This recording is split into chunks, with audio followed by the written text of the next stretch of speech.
Hello and welcome to And the Runner-Up Is. This week on the show, we're talking the 1970 Best Actress race at the Academy Awards, where Glenda Jackson won for her performance in Women in Love. But why did she beat fellow nominees Jane Alexander, Ali MacGraw, Sarah Miles, and Carrie Snodgress? We'll explore all this and more today on the season premiere of And the Runner-Up Is.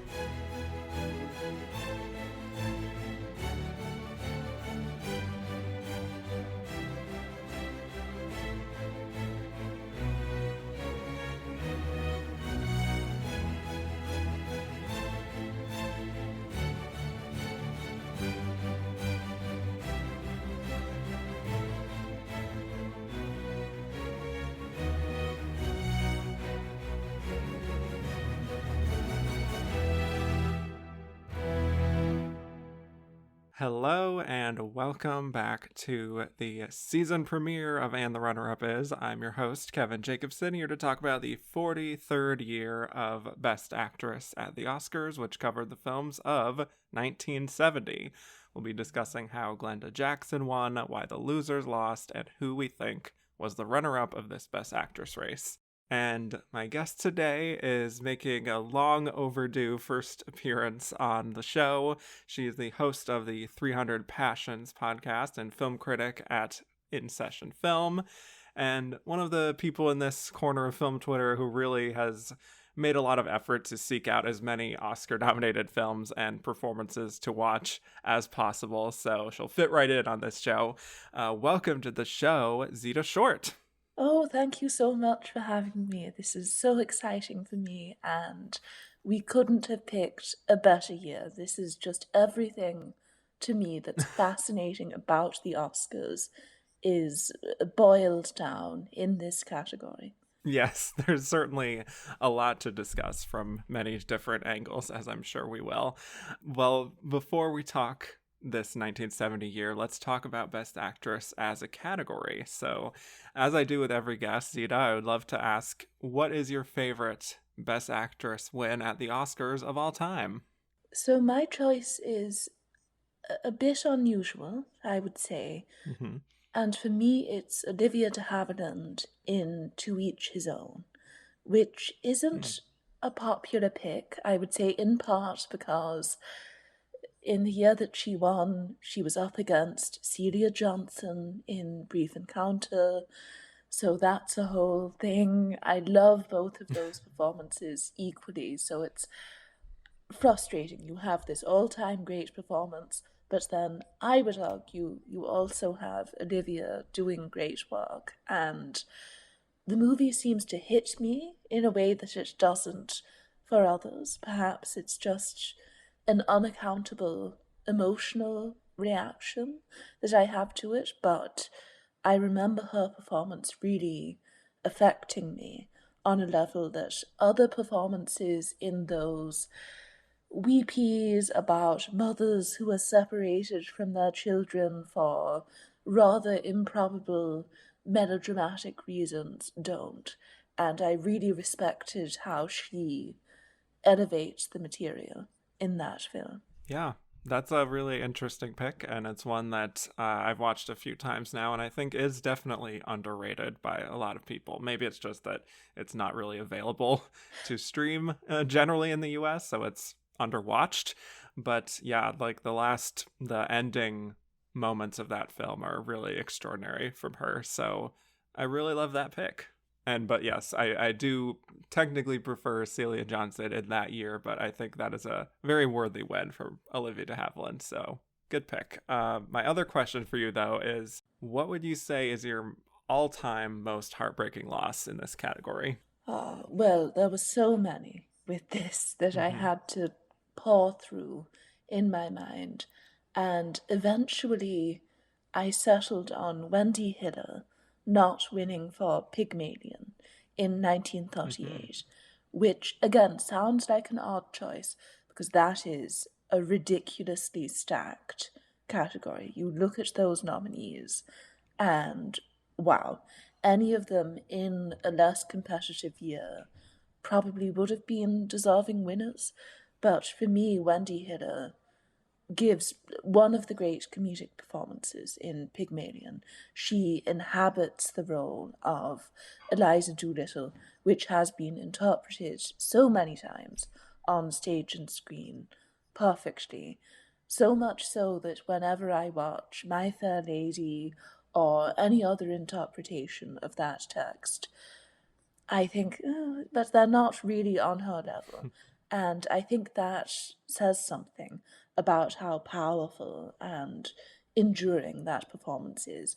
That this is a role that so many actresses have played that should be so mutable in a way, and yet she makes such a strong impression. That's an excellent pick, and she definitely would have had my vote. As listeners of that episode know, she was my pick for who should have won. Much love to Betty Davis, of course, and I even like Norma Shear and Marie Antoinette. But yeah, Wendy Hiller, I think she understands the poor side of Eliza Doolittle and then the transformation into a more refined Eliza Doolittle. It makes that very believable. So I think we should get into what we're here to talk about here, which is the 43rd Academy Awards Best Actress. The nominees were Jane Alexander in The Great White Hope, Glenda Jackson in Women in Love, Ali MacGraw in Love Story, Sarah Miles in Ryan's Daughter, and Carrie Snodgress in Diary of a Mad Housewife, with the winner being Glenda Jackson. So before we break down these individually, what would you say are your kind of overall thoughts on this lineup? On some level, I love it, and that has very little to do with the actual quality of the performances. I just find it so fascinating as a snapshot of Hollywood in transition. There are so many performances in here that do feel avant-garde and forward-thinking and that come from films that could have only really been made in 1970. And then on the other hand, you have something like Love Story, which was a box office hit, but really feels like a film that could have been made at any time and is very Mm-hmm. traditional in its outlook. Ali MacGraw's whole ingenue thing is kind of timeless. And so there's just such a strong conflict between a lot of the different films in this category.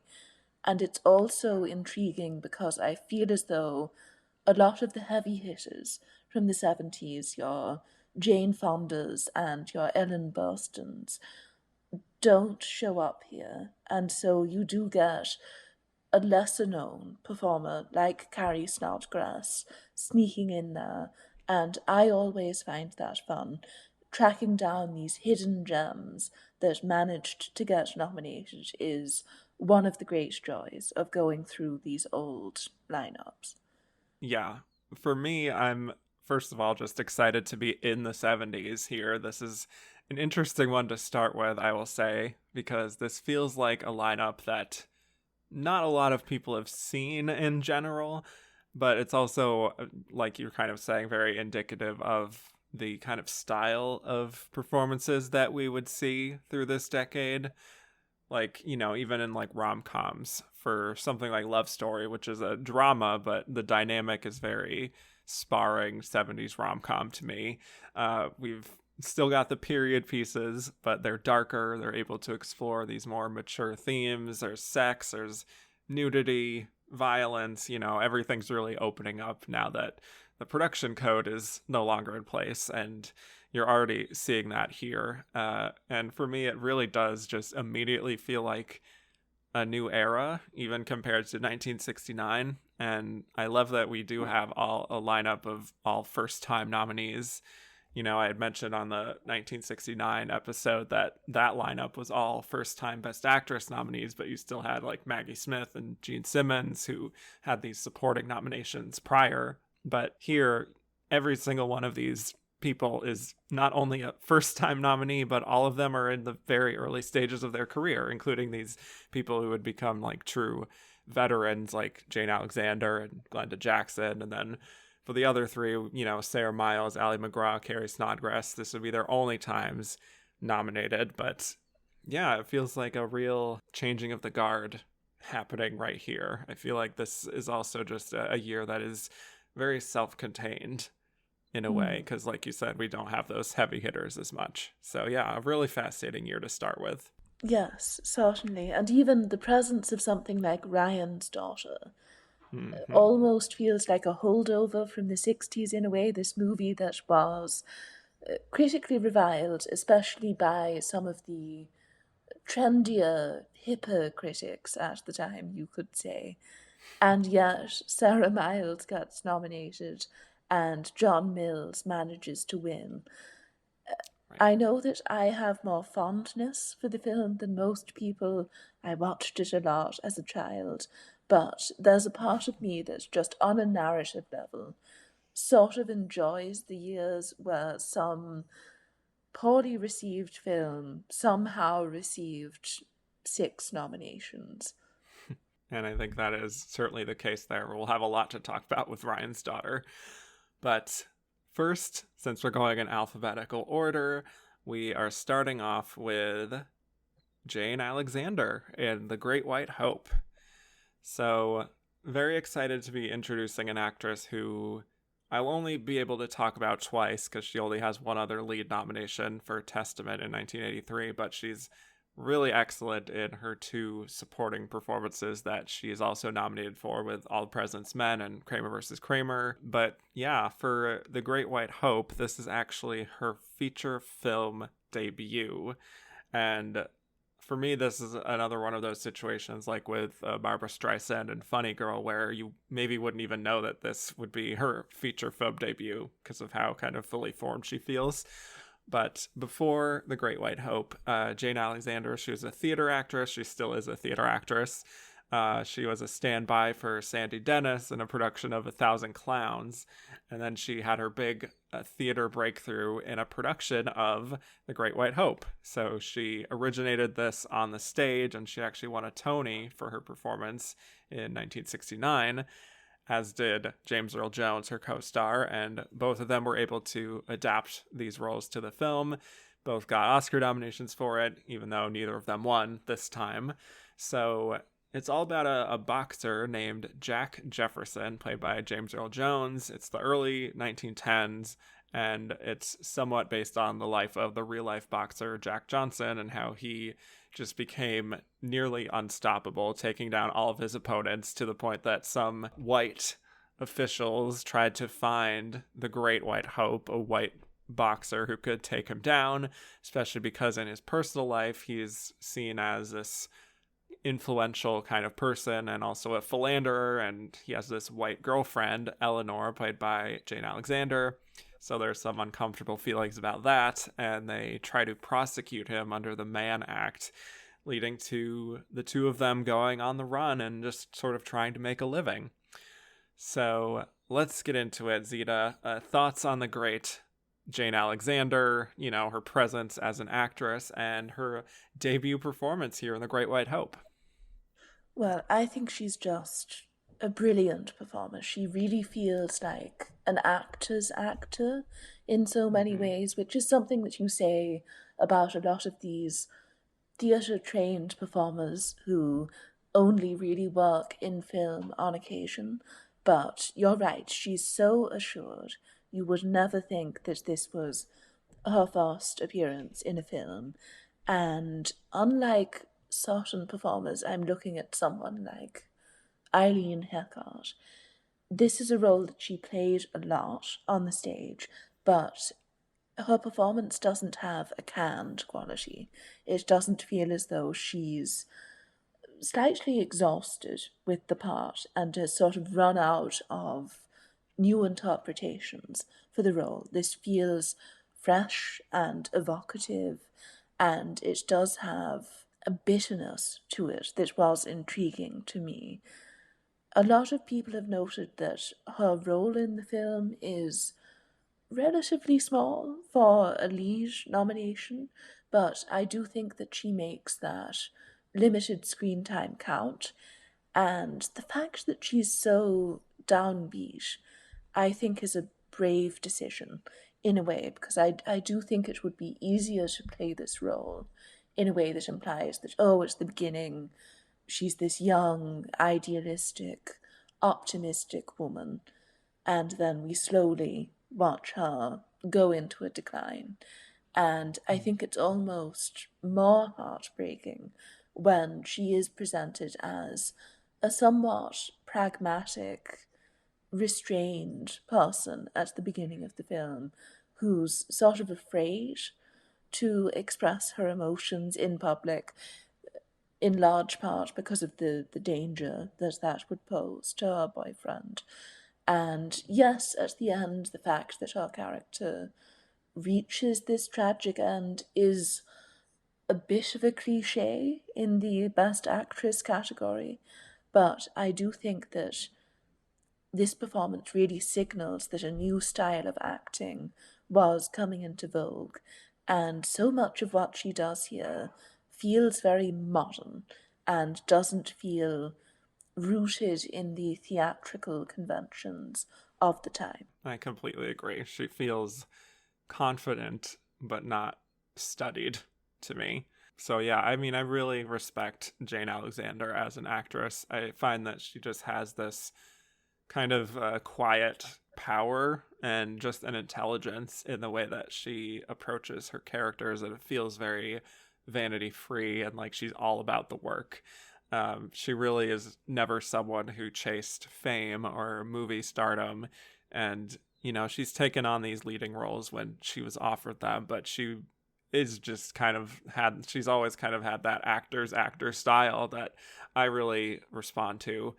Obviously, I love, you know, the movie stars and the glamour of all that, but it's, you know, it's actors like her that I think are really representative of a lot of great artists who are just in it for the craft and, you know, taking on these different characters, not really having a super defined persona other than just that quiet power and respect, I guess. So, yeah, having said that, this is an interesting one to start with because she's definitely not the number one lead of this film. This film very much belongs to James Earl Jones, and he's very good, as James Earl Jones has always been. And Jane Alexander to me is sort of cast as the wife type here, where so much of her material, if not all of her material, is just centered around her relationship with Jack. And the film just doesn't really afford her the opportunity to fully explore who Eleanor is outside of that relationship. But there is just that great, you know, down to earth feeling that she gives it. And she feels like a woman who doesn't see herself as special.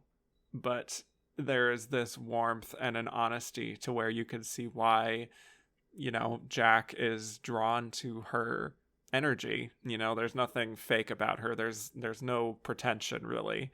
She also has that kind of forlorn quality, you know, in her first scene that I think is quite striking, and you kind of want to lean in to learn more about who this person is. You can see that she has a lot on her mind even if she doesn't always express it. Yes, I think she does a lot of great eye acting in Yes. many of these scenes, and it is a tad disappointing that the script doesn't go just a bit further in exploring her character's motivations, some of the misgivings that she might have.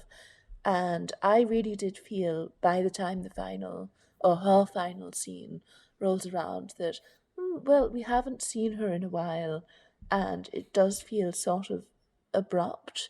So I think both actors are let down by the script in a way, and I also know that the movie, it's got mixed reviews, in part because it was seen as one of those films that comments on race relations from a very safe distance seems a bit hesitant to touch upon the fact that these problems still exist in contemporary America, and at least I was happy to note that most of these reviewers still singled out the actors for praise, Yeah. and I really do think that they give very strong performances, even if the script isn't the greatest thing in the world. Yes, definitely. They do both elevate it pretty significantly. I also think the direction is not particularly cinematic feeling.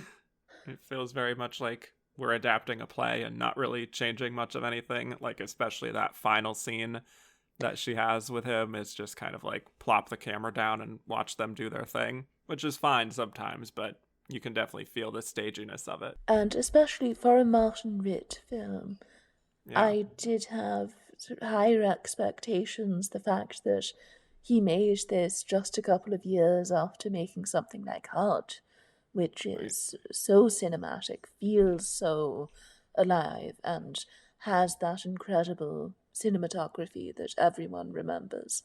This is less punchy. I do think it leaves less of an impact, and in a way, he ends up letting down the actors by not surrounding them with better framework. I would definitely agree with that. He feels a little less confident in this material, maybe. Maybe he doesn't Mm. feel as much of an attachment to it. I don't know. But yeah, I mean, for her, like, I think her first real scene of substance comes about like 30 minutes into it, which this is not a super long movie. Like, I think it's like 100 minutes in total, but where it's like she goes through this formal inquiry where, you know, these officials are hoping to prosecute Jack somehow because of his lifestyle, particularly having to do with his relationships with white women like Eleanor. And she just speaks with like this directness and this clarity, even when she's speaking with more emotion about her affair with Jack and how he's, you know, he's sensitive and kind.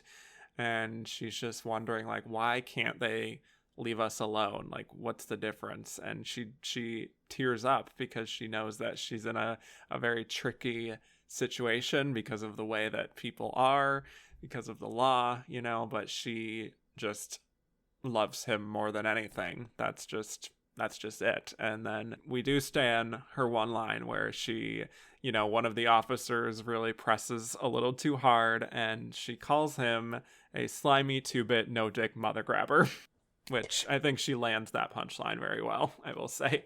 Yes, that's one of those moments you really relish. And I forget who it was, but I remember reading some criticism from someone who I think wasn't a fan of her performance style. It might have been one of the Best Supporting Actress Sundays on the Film Experience website. And they complained that, oh, she hasn't smiled since 1969. And I thought God. it was an odd criticism in a way, because I suppose she does take on a lot of serious roles, but in moments like that, you really do see the wit shine through. And even in something like Kramer versus Kramer, where her Yeah. character is meant to be very combative and Yeah. argumentative, that warmth does seep through, and in her interactions with characters that she doesn't get along with, she still hints that this character is basically a decent person. I agree. She always to me suggests a fully fledged person more than maybe you could look at her on the surface and say she's always playing these kind of forlorn, sad feeling people, but yeah, she understands what is requested of her, and especially when we have a punchline like that, I think she understands. And like even when they're taking this vacation to a cabin where they kind of having fun and they're flirting and they have this conversation about him being ashy, and she thinks he's getting sick and he's kind of clarifying what's happening there. And she mentioned something about how she thought the sun bounced off his skin or something, which she seems to be half joking, but an interesting comment. And then she kind of goes off on a tangent about the possibility of her laying out in the sun so that she can become a woman of color and like make their lives easier, which is also interesting. It very much feels like something that like a clueless white woman would say, but I understand that she's just wishing that things were easier, because not long after that you have the police coming bursting in, and they're pretty much not happy for the rest of the film. This was pretty much it in this cabin. But even there, like she's fun and flirty. Like she's showing different sides to this woman, I find, that are appealing. I think she just has an interesting appeal to me that I feel like is deeper than what maybe another actress might bring to it. I don't know. There's more hidden behind the eyes, you know what I mean? Yes, and that flirtation sequence is a great showcase for the actors, because I do think that you don't get quite enough of them just being happy together or seeing what their Right. relationship was like in a slightly more normal context in the film. And I think it's a tribute to how effective they are that even in that brief scene, you do get enough to understand what these two people are like when they are just hanging out, when they are as carefree as two people in that situation can be. Exactly. And then there's another part of this that I didn't mention is that she is a divorcee, so Mhm. she's already lived a bit of life, even for how young she is in this.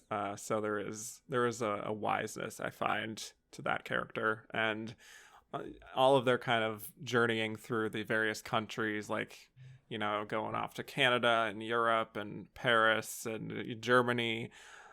She's always kind of in the background, just doing her best to support her man and everything. The part with them having to, like, they have to act in a production of Uncle Tom's Cabin is interesting because he's just not getting these opportunities to fight. And he's having to perform in this very loaded kind of story, as we know. But you're just seeing through all of this how she's just trying to support him as best she can and try to make the best of their circumstances despite all the prejudice of the time. And again, it's like you see her doing her best with mostly limited material. The film just really isn't about her at the end of the day, but she fulfills the role pretty well and lends a gravitas and a dignity that wouldn't always be there if a weaker actress were in the part. And really the only other big scene where she really gets to chew into any sort of material is the final scene in Mexico. All of her frustrations leading up to that point of just trying to be like, I'm just going to go along with what he needs to do. She knows he has like a temper and he has his own way of doing things. I'm just going to stay out of the way for the most part. Here is where she finally feels like, okay, you have to take some responsibility here, because they're going off to Mexico, they're hiding out, and she just seems so exhausted, and she's just begging him to accept this offer to fight and just deliberately lose to somehow reduce his sentence. And I find she's very plugged into that scene, and she is really unleashing everything there. And there's such a power in her voice. I talked about that quality with like Patricia Neal in HUD, which you just mentioned, that I find is similar with a Jane Alexander or like a Frances Conroy, where they're able to be quiet and meek and, be in the background in certain scenes. And that's what makes their more explosive moments all the more impactful. And this is a great example of that, I find. Yes, absolutely. It is a shockingly restrained performance, and it's such an interesting counterpoint to some of the other performances nominated in the category, which are Yeah. exercises in maximalism. And you Yeah. watch Women in Love, and the acting styles of everyone who appears in that film are so different to what you get here. For better or for worse. Mm. And then I find that when Jane Alexander just looks at him, it's very clear, like realizing he will not change, that he is too Mhm. stubborn and he has his pride, and that now he's even starting to express some contempt for her.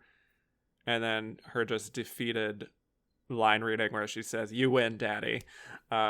Really a strong final note for her. It's a little bit like a Viola Davis in Fences in terms of, I'm just trying to deal with this really stubborn man who I'm trying to get him to understand how I feel, and it's like talking to a brick wall.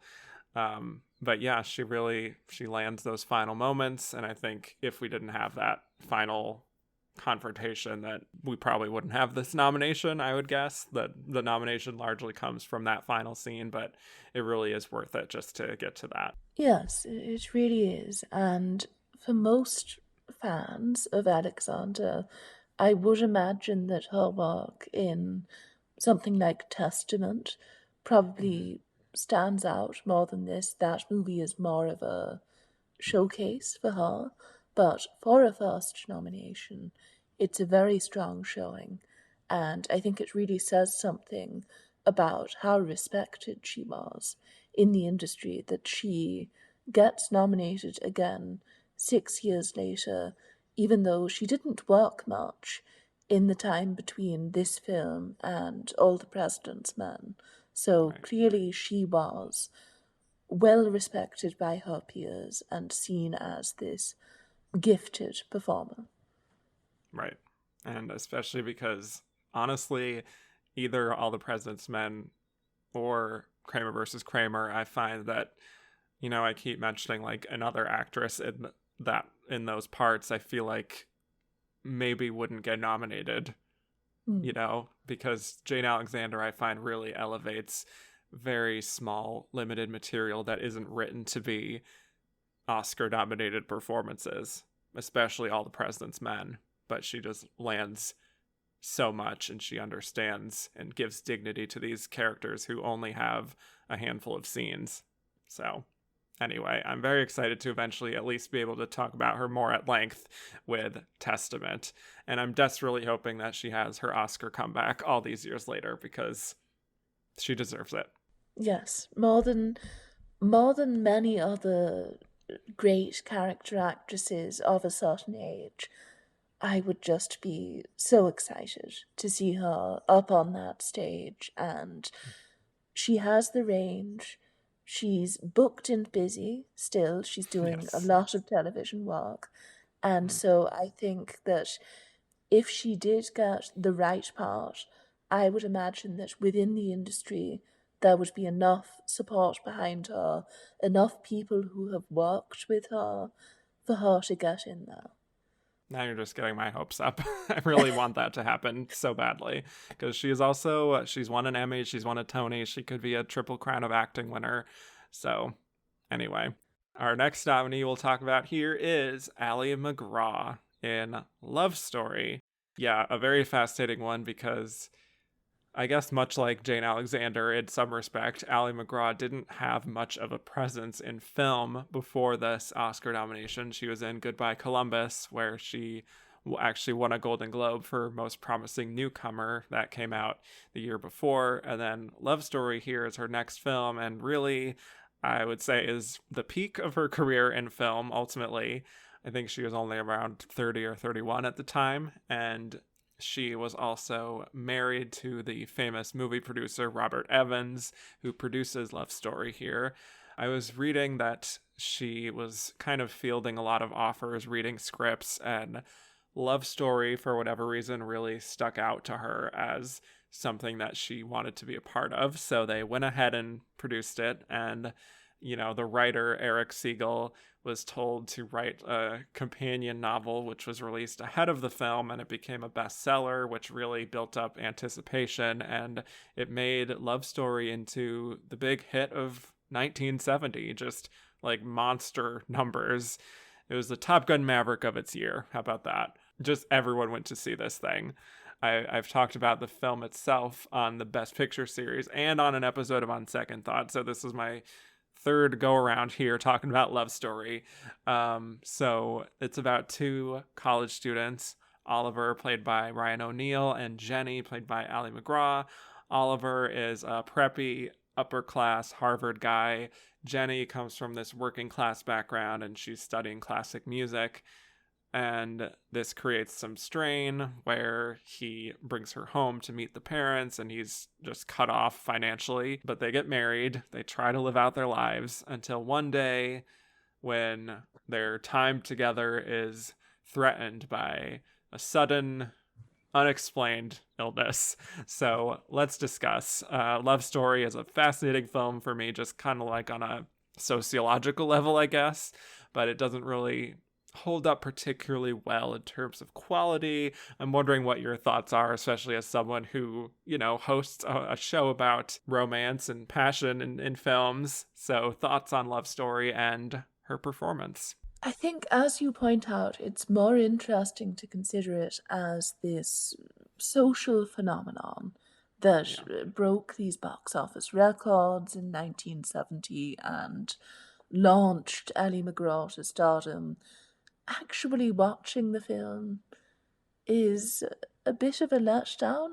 I'm fine with formulaic romantic movies.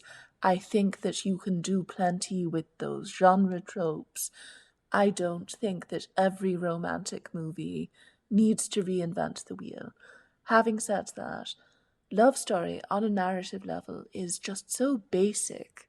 It's so flimsy in so many ways, and you want more out of it. There seems to be a sense that the film flirts with tackling issues related to class or issues related to her not having the same level of power in their relationship, and then it just sort of moves away from that. The ridiculous love means never having to say you're sorry catchphrase is kind of representative of how facile so much of the film is. You get these scenes where there's a conflict between the central couple, and instead of them talking it out, or the movie seriously considering the differences that they have, they just sort of kiss and play in the snow, and everything's fine again. And so that's frustrating to me. And I also think, as hot young stars, you could do better than Ryan O'Neal and Ellie McGraw. She's very pretty. She's fairly likable on screen, but as a star-making moment, it just doesn't excite me in the way that it should. We talk about Jane Alexander elevating her material and really bringing a unique presence to that role. Ellie McGraw feels kind of generic. I can imagine another hot young it girl from this period giving a very similar performance in this role, possibly giving a better performance. And I think a lot of the excitement around her role in this film does seem to have been related to the fact that she was meant to be the next big thing. And looking back on it in hindsight, knowing that her career didn't really pan out, it's difficult to get excited about it in the same way. Yeah, I would definitely agree with that. I have had a very up and down relationship with Ali McGraw's performance in Love Story. The first time I watched it, I thought it was okay, and I thought she did a fine job. The second watch, I was really not into her or Ryan O'Neal. Now, watching it again, I don't think it's a bad performance, but I think she is really limited by the material to such an extent that I don't know if I blame her or the screenplay or both. There's just something very one note about her performance, which feels stuck in this kind of smug, self-satisfied mode. Like, she's calling Oliver preppy over and over again in the beginning and really kind of posturing, I think, as much for Oliver as for the camera. And I think we're supposed to find it charming, but there is just this quality that feels off to me and kind of artificial. Like, she does have her moments in those first few scenes, like when she goes to the hockey game and she's kind of needling him about how, oh, you're on the bench, and she's like, how come you aren't out there with all your friends? And there's kind of a wry quality that can be fun at times, especially because I don't find much at all redeeming about Oliver, to be honest. So she does achieve that kind of like plucky quality at points, but for so much of the film, she just has the same kind of like bemused expression. And I just found myself always just wishing that she was able to show another side, because it just gets very old very quickly. Like, if you're not bought into the charm of it, it can just kind of grate on you ultimately. And I hate to say that, but that is how I feel sort of by the end of this film. And I also noticed that there seemed to be certain ticks that she would fall back on in certain scenes. There are a lot of points at which she wrinkles her nose adorably. And of course, people in real life, you have certain ticks, you have certain behavioral tendencies that you're going to do all the time. But it definitely felt like an, oh, aren't I charming move. And that can really grate if you're not on board with that actor's specific brand of charisma. And in this case, I was not, as the kids would say, vibing with it. It Right. turned me off in a sense, and she does benefit from the fact that, yes, unlike Oliver, unlike Ryan O'Neill, her character isn't a complete sap. She doesn't seem as overly honest and privileged and entitled. But at the same time, there's just not enough here. And I think the blank slate quality of the character is really epitomized for me by the opening scene, in which Ryan O'Neill is describing how upset he is that his wife is dead. And then the things that he references that she loves. Oh, she loved the Beatles. She loved Beethoven. And you think, okay, I assume that Yeah. any So young did everyone. American woman of her Yeah. age at that point in time would have loved the Beatles. It's, what is there to this Yeah. character? She is an every woman. Well, I think that's exactly why the film was as successful as it was, because everyone in the audience could just graft themselves onto this situation, be like, oh, my girlfriend loves the Beatles, and just like really just connect with it on that basic level. And it feels like even the title, Love Story, it's so generic, and the sort of meaningful lines also don't really make a lot of sense if you really drill down on them. But like, if you hear it, you're like, wow, that's very profound. And you can kind of glom onto all these different things because of how basic everything is, that's why it became popular. Do we need Oscar nominations on top of that? It kind of feels like that's what the money's for. That's your win. You got the people in the theaters. Do we need to now nominate the actors for these performances? Definitely not, but they did. Yes, I want to support this movie because I do miss the period when a romantic drama could come out of this size and scale and become a massive box office hit. But this one just doesn't excite me. And the only thing about it, just reading up on the history of its production, that amused me was that it's based on Al Gore's life, which was odd to discover. He was the roommate of the author, or they attended Harvard at the same time. And it's about, well, based on Al Gore's romance with his future wife, which was odd to learn. And then that's why Tommy Lee Jones, who plays Ryan O'Neill's roommate, is in the film because he was Al Gore's roommate in real life. Wow. So I don't think I knew that part. And he looks so old in this movie, even even in 1970, Tommy Lee at Jones the age is of aged. 24. Oh my Yes. god. He's really grown into his age. We'll say that. Yes.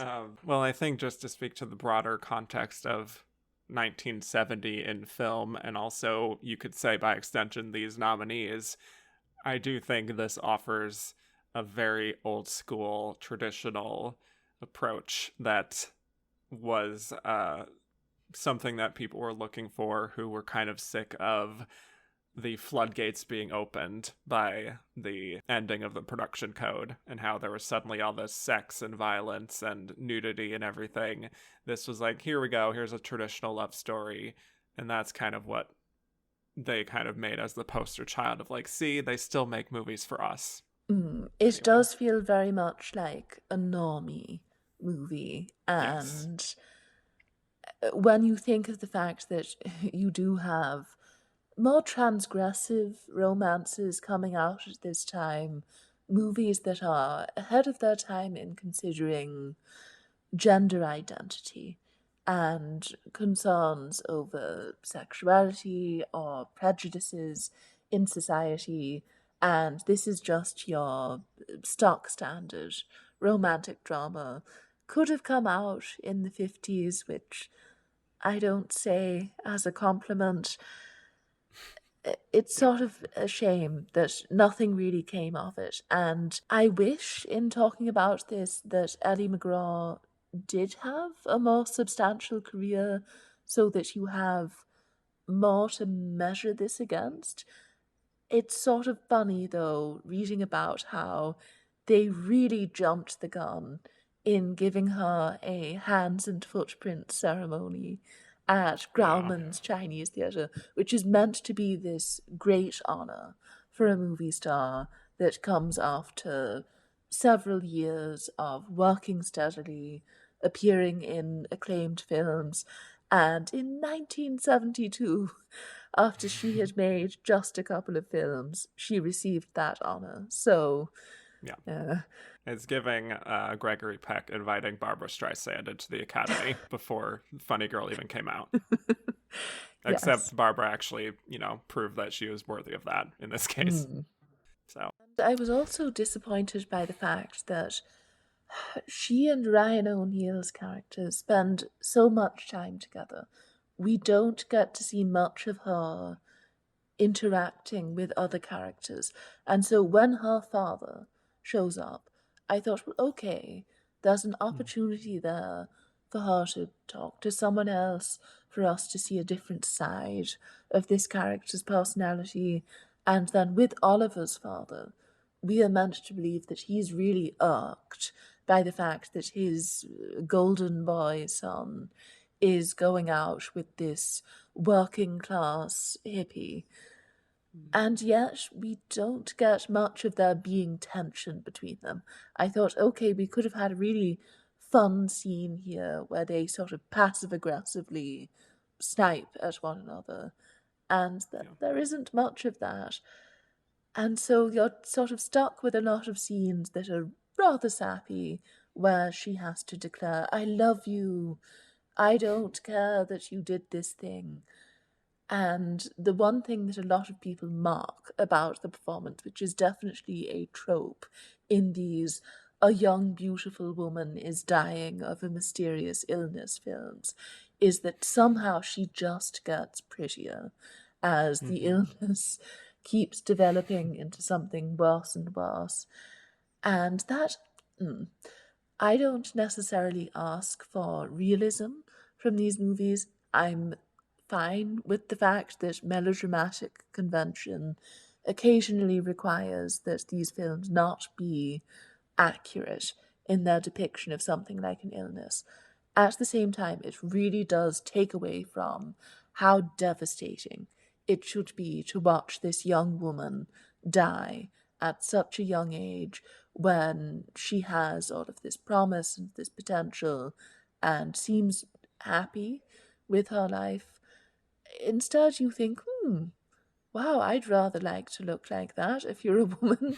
How much makeup does she have on in this scene? Yeah.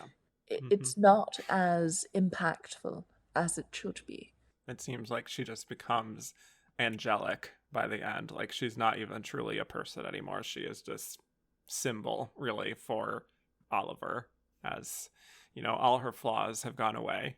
But yeah, well, the other thing that kind of bothers me is that they seem to really delight in kind of sparring with each other, but I just feel like I never fully get why they feel this kind of bone deep soul connection that could also justify her essentially giving up her dreams for him, and a lot of it is just the perspective of the film, which is told so much from his point of view for the most part, but there aren't enough details or like a specificity to the relationship.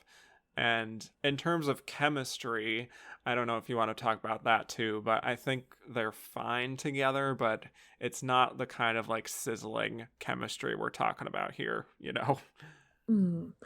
And I have to think that part of that is intentional because so much of this Sure. movie feels very juvenile in its Hmm. outlook, and you get this very sexless post-coital sequence where they're snuggling up. And I do wonder whether it was intentional that, okay, we want it to be this sort of puppy love, this very soft romance that isn't too serious, isn't going to be too confrontational for the evangelical Christian mother who has to take her two teenage daughters to see this movie. We want to send the right message to those parents. And it's very gentle in a way, but at times it's sort of unbearable to see these two people who have a limited amount of chemistry making these very dramatic declarations about how much they adore one another. And you think, well, you're not William Powell and Mona Loy. I do not believe that you are inseparable and you're desperate to tear each other's clothing off. Yeah. That for me is just kind of a fundamental flaw to the film that ultimately is not really helped by either of their performances. But yeah, in terms of the mysterious illness that is never explained exactly what it is that is plaguing her, I find that the stakes of her illness in general are just so little explored that the actual emotion that you're supposed to feel by the end is just not felt. Like she mentions one thing offhand when she's in the hospital finally about like feeling like she's slowly falling off a cliff, how like that's the way it feels for her right now, but otherwise it just feels so vague, but again in an intentional way, I think, which I don't fully understand beyond just trying to market this as broadly as possible so the audience can project their own feelings onto it. But for me, it's always the specificity that draws me into stories like this, and the kind of specificity is what makes these stories distinct and memorable. But I just feel like, what can you really say about these characters other than him being this preppy jerk and her being like a smart aleck working class person ultimately? Like that's just, again, it's that flat line even through the supposed to be tear jerking moments in the end that I unfortunately don't feel. And in terms of that conflict, it really does nudge up against acknowledging one of the big political divides that Mm. existed in the United States at that time. And it's definitely representative of this film's outlook that Annie MacGraw has these vague left wing politics, and she definitely seems more progressive than Oliver in certain ways, but ultimately she gives all of that up once they really settle down together and is fine with doing whatever he wants. And her hippiedom, you could say, doesn't really manifest itself in her taking drugs or wanting to go to anti war rallies. She's just vaguely left wing. She's slightly more loose than the members of Oliver's family, and I'm not expecting hard hitting political commentary from the film, but you do get a lot of very commercial mainstream movies from this period that are not afraid to outright acknowledge that conflict. Yes. Obviously, the other side of it is that I feel like a lot of people, again, in 1970 who are frustrated by so many films being as political and outright about it as they are would find relief in something that is so apolitical here, so it is what it is. Any thoughts on the deathbed scene in general, because that is supposed to be the big emotional climax? I kind of hate this trope. I just feel as Yeah. though, and you would know, going through the Mm. Best Actress category, especially Mm. in the 30s, say, if you're a dramatic actress, you have to make at least one tragic romantic drama in which your character spends around an hour slowly dying. And Yes. I just feel as though there's a very sexist implication in a lot of these movies, in that there's this fetishization of youth. As you noted, a woman becomes an angel once she's dying, and all of her flaws melt away. And it just feels very cliched to present the ideal woman as someone who is robbed of her sexuality in dying of this mysterious illness. And she's rendered oddly childlike and powerless when this is thrust upon her. So I don't love it as a trope, and I also just think as a showcase for dramatic talents, it's such a limited perception of what an actress can achieve. This idea that, oh, well, the best acting features a woman being tragic and crying a lot, but also being stoic and noble. And I think that drama has developed a lot since the point when that was seen as the best role that an actress could possibly take on. And so I like the fact that we've moved past it in a lot of ways. Her deathbed scene doesn't really rank up there for me. If you've seen a lot of them, there are better actresses who've taken on this sort of material. I think of Margaret Sullivan in Three Mm. Comrades, a movie that I Definitely. don't love, but I think she's pretty solid in that big deathbed scene and does have this flinty, tough-minded quality that Ali MacGraw doesn't quite possess. Yeah, I think this is definitely a performance in a film that I agree in terms of like I want to be in love with this film as much as people were in 1970. Ultimately, it's just sort of feels like you had to be there to really give yourself over to the sort of mania of it all. And who knows, maybe if we were both in 1970, we would be like the cool critics who were just like, what's this love story business? I'm over here watching all these cool, more adventurous films and whatnot. Yes, But it was not the critics' pick at the time, it was no, the populist film. right. This was for the fans, not the critics, as they say. Mm. Um, let's move on to Sarah Miles in Ryan's Daughter. Sarah Miles is also a one and done nominee as of now. She is still alive, but isn't really working very much anymore. Her last film was in 2003, so it's been 20 years. Still time for a comeback, but either way, this is another really interesting film to talk about, and for her as an actress too.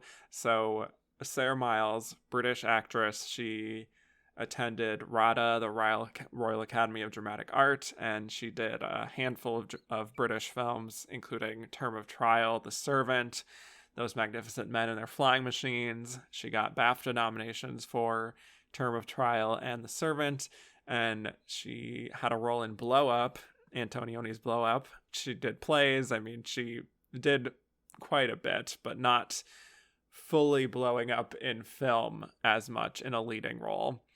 But she met and married the screenwriter Robert Bolt, who was a collaborator of David Lean, and he actually wrote Ryan's Daughter with Sarah Miles in mind. And despite its long running time and sort of fable quality, this is an original story, although based quite a bit on Madame Bovary, and it takes place in the late 1910s in Northern Ireland in the village of Kerrari. And Sarah Miles plays Rosie Ryan, the titular Ryan's daughter, who is the daughter of a man who is actually an informer for the British, which nobody knows about.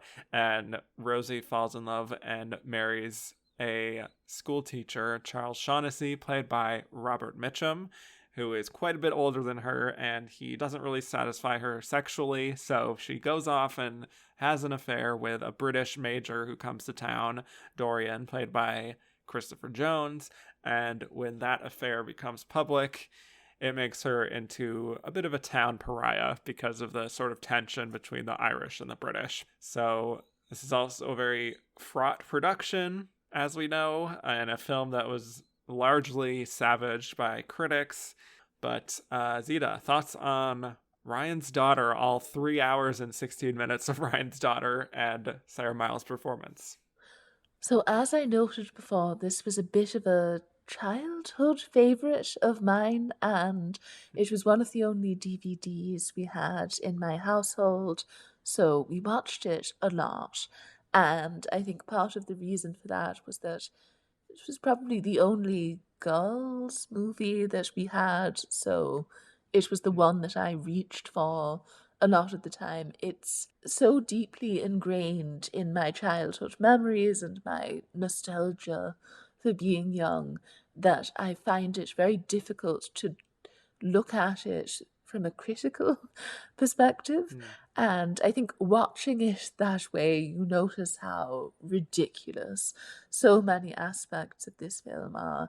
The fact that they chose to cast Robert Mitchum as the husband who's just not virile enough to keep his wife satisfied is very funny.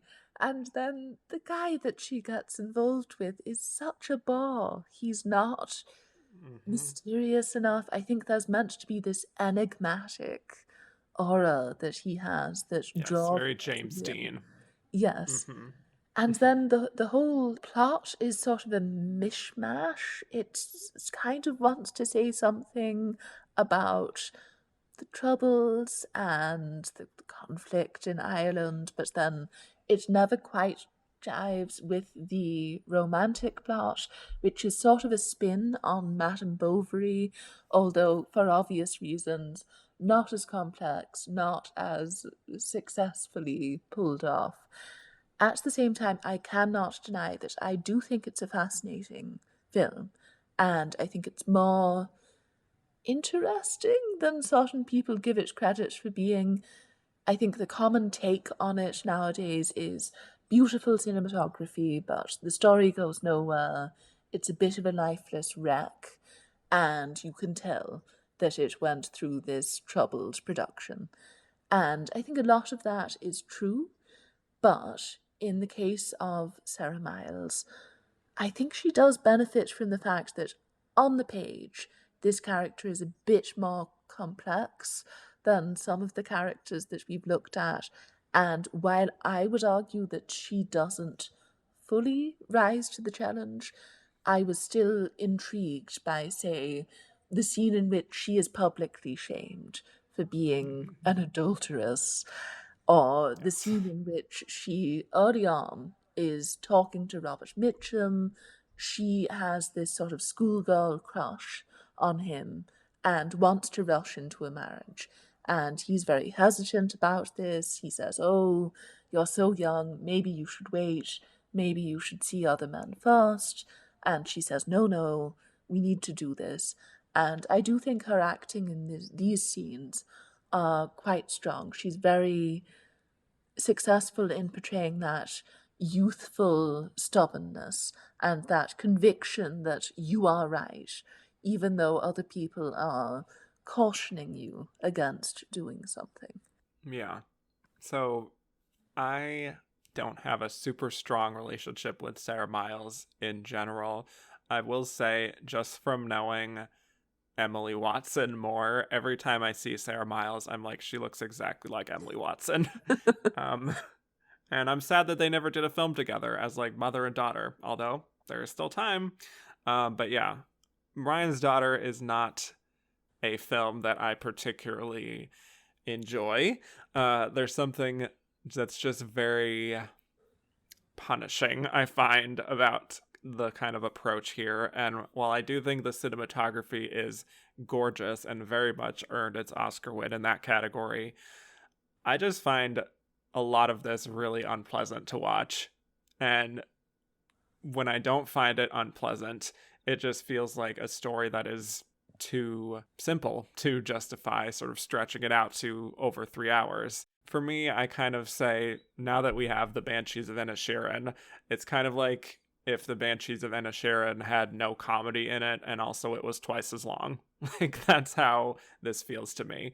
But with Sarah Miles, I think she's pretty good in most of her scenes. I think in the beginning, she's presented obviously as very bored with her life.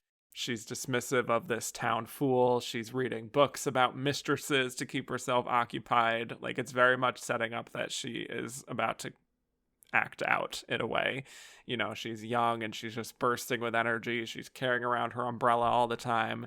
And I do think there is an openness to her body language and just her expressions that do show that she could be pretty easily influenced by whatever comes her way, you know, which again does set up the rest of the story and how she falls in love with the Robert Mitchum character first, but then she falls for this British major who on paper is supposed to be, you know, dangerous and more exciting, even if the performances and the actors themselves might not reflect that, but just that's what we're sort of told is what's happening there. But yeah, I do think that she does suggest a very curious type of young woman who is kind of fully ready to go into adulthood in a way. I'm not sure exactly what age she's supposed to be, so I don't know if she's like already fully a woman by this point, but she feels like she is just now ready to go out there and start exploring this world.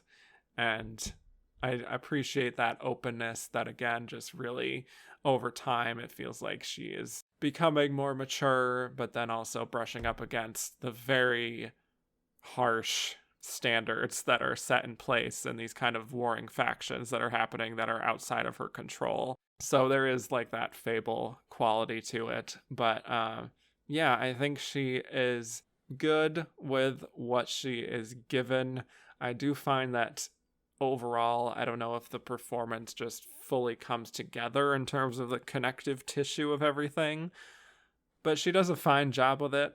I feel a bit bad for her because it does seem like there was a very concerted effort in the late 60s and early 70s to make her a thing, and Yeah. she never fully caught on with, in particular, American audiences, and even in some of these films, like Blow Up, where she is Mm-hmm. so thoroughly overshadowed by Vanessa Redgrave, if you're Yeah. going to talk about actresses in those movies. And uh, she just isn't quite in that upper echelon of posh British actresses who made transgressive, sexually tinged films during this period. Mm.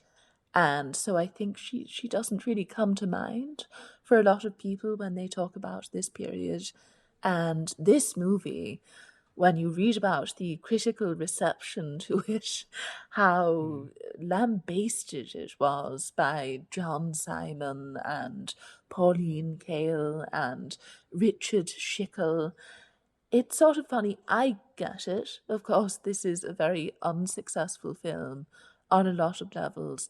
At the same time, I do think it's one of those situations where they were reacting as much to the film itself as to the fact that David Lean, I wonder, was seen as being a bit overhyped at that Yeah. point, having made two Best Picture winners at that point, and then Dr. Zhivago, which people forget was not critically acclaimed. It appears on these lists now, like the AFI Top 100 list, but at the time you had a lot of critics who were quite withering in the takedowns of it.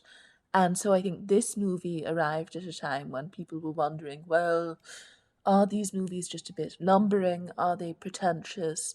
are they really as weighty as he makes them out to be?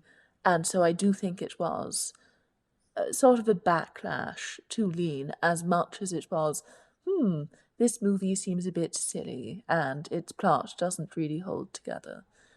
And I do wonder if something like this came out today, it still wouldn't get positive reviews, but I don't think people would be quite as scathing as they were, and it's mildly entertaining to read these negative reviews now because they really went for it in a way that I Yeah. find funny. Right. Well, especially with Pauline Kael, who pretty much like forced him into retirement for 14 years, essentially, with her review.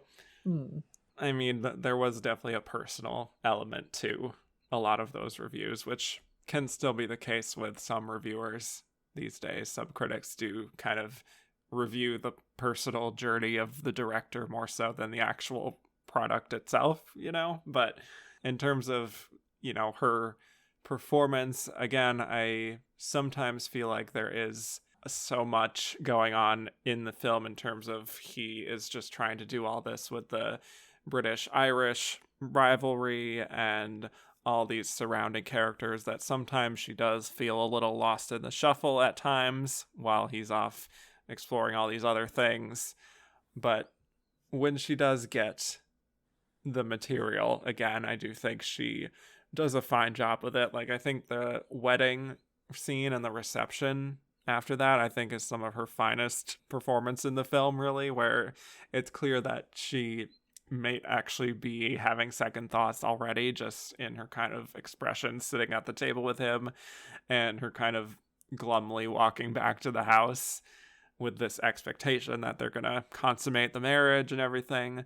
For me, those are the moments that felt kind of reminiscent of like Julie Christie and Darling, where, you know, I get the sense that maybe Rosie kind of assumed that this would make her happy, but then when it's not really like that magic bullet that she's been looking for, she is disappointed, which is exactly what the conflict is in Darling. And I don't think she fully matches what Julie Christie does there. I'd actually be curious to see what Julie Christie would do with this material, actually. But in those kind of silent glances when she thinks no one is looking, I do think she does say quite a bit about her still feeling unfulfilled, especially when it's their wedding night and there is that expectation and they sort of give it a shot, but he doesn't seem to have the stamina or like enough of that sexual desire that she maybe built up in her mind for her wedding night. So I like those moments where it feels like we're really zeroing in on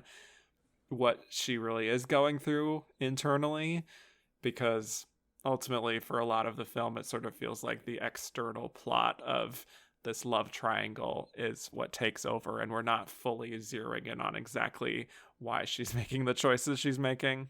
Yes, that's definitely a problem. And one scene that I really like from the film, which also poses a bit of a problem, is that she and Robert Mitchum have more chemistry than she does with the man that she's having an affair with. So, Mm-hmm. that's kind of an issue. But It's very there's one. confusing. So yeah. Yes, there's one scene where Robert Mitchum has been walking outside and he has his shop Yes. and he comes in to have a meal and she encourages him to stay shirtless and he's sort of embarrassed by it. But I think that's one of the few scenes where that sexual hunger or passion that her character is meant to feel really comes through. And I do think it's one of the few scenes where that isn't illustrated in a manner that feels silly, because the sex scenes in this Oh god. movie are insane. But I would say that's The one sex scenes in scene. this movie are camp, I would say. They are. Yes. But that's one scene where you think, oh, okay, this is sort of a hint of the adult sexuality that you do not get in something like Love Story. And then Yeah. the actual sex scenes where her on screen partner was essentially asleep while they were choreographing. this. You feel a bit bad for her in those moments. Yeah, another scene I really like is when she's sort of marching down the beach and she has tears in her eyes, and the priest, Trevor Howard, nice to see Trevor Howard again, speaking of brief encounter, he's confronting her about like what's wrong, and she admits that she just isn't satisfied even though she has all the things that are supposed to make you happy. Like she has a roof over her head, she has a good solid husband, but she just wants more. So naturally, instead of comforting her or coming to an understanding with her, he just slaps her and basically says, "Be careful what you wish for." But that is, I think, a good scene for her where she's able to communicate to the audience her continued sense of boredom and dissatisfaction. But she's in this community that doesn't really understand that or value a woman trying to find satisfaction when, like, hey, there's food put on the table. There's also this ongoing conflict going on between the Irish and the British. Like, what do you have to be upset about? Like, there's so much you could be focusing on right now. But I feel like you understand her frustration and you sympathize with her, especially when it feels like so many people around her just have not much regard for her, which definitely is more the case later on, but still, I think you're supposed to feel like you're on her side ultimately at the end of all this. Like, even if she is acting out like, oh, she's having an affair and acting out in some selfish ways, you do side with her and you do root for her, at least.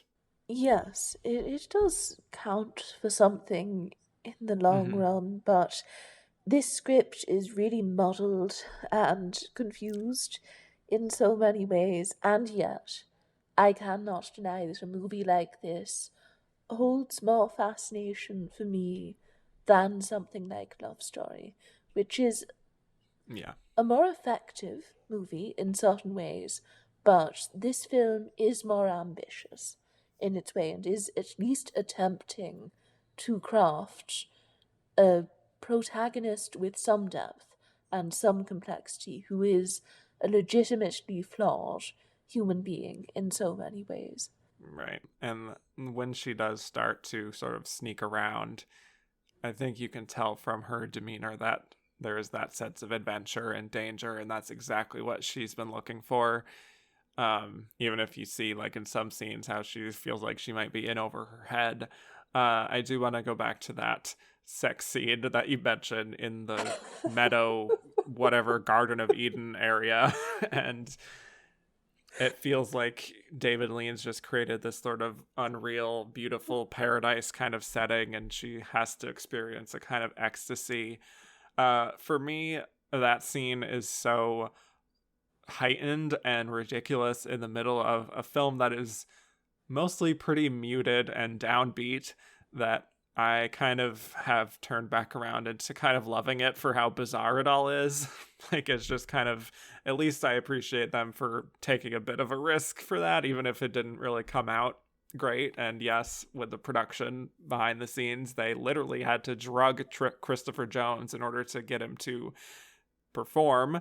And then she had to do another kind of lewd act to get him to wake up. There's a lot going on, but yeah, you can tell that she's at least trying to give an effort here, you know, even if things are kind of falling apart around her behind the scenes. And obviously, when you think of a David Lean film, you want to think back to something like Brief Encounter, where you have that Yes. incredible Celia Johnson performance. But I would argue that he has maybe lost his way a bit since something like Summertime, in that a lot of those late 50s, early 60s films are very male dominated, very male Mm-hmm. centric, you could say. And even in Dr. Zhivago, I felt that a lot of the female characters in that film, and I unaccountably despise Dr. Zhivago, but give a free pass to this film for some reason, which makes no sense, is not fair.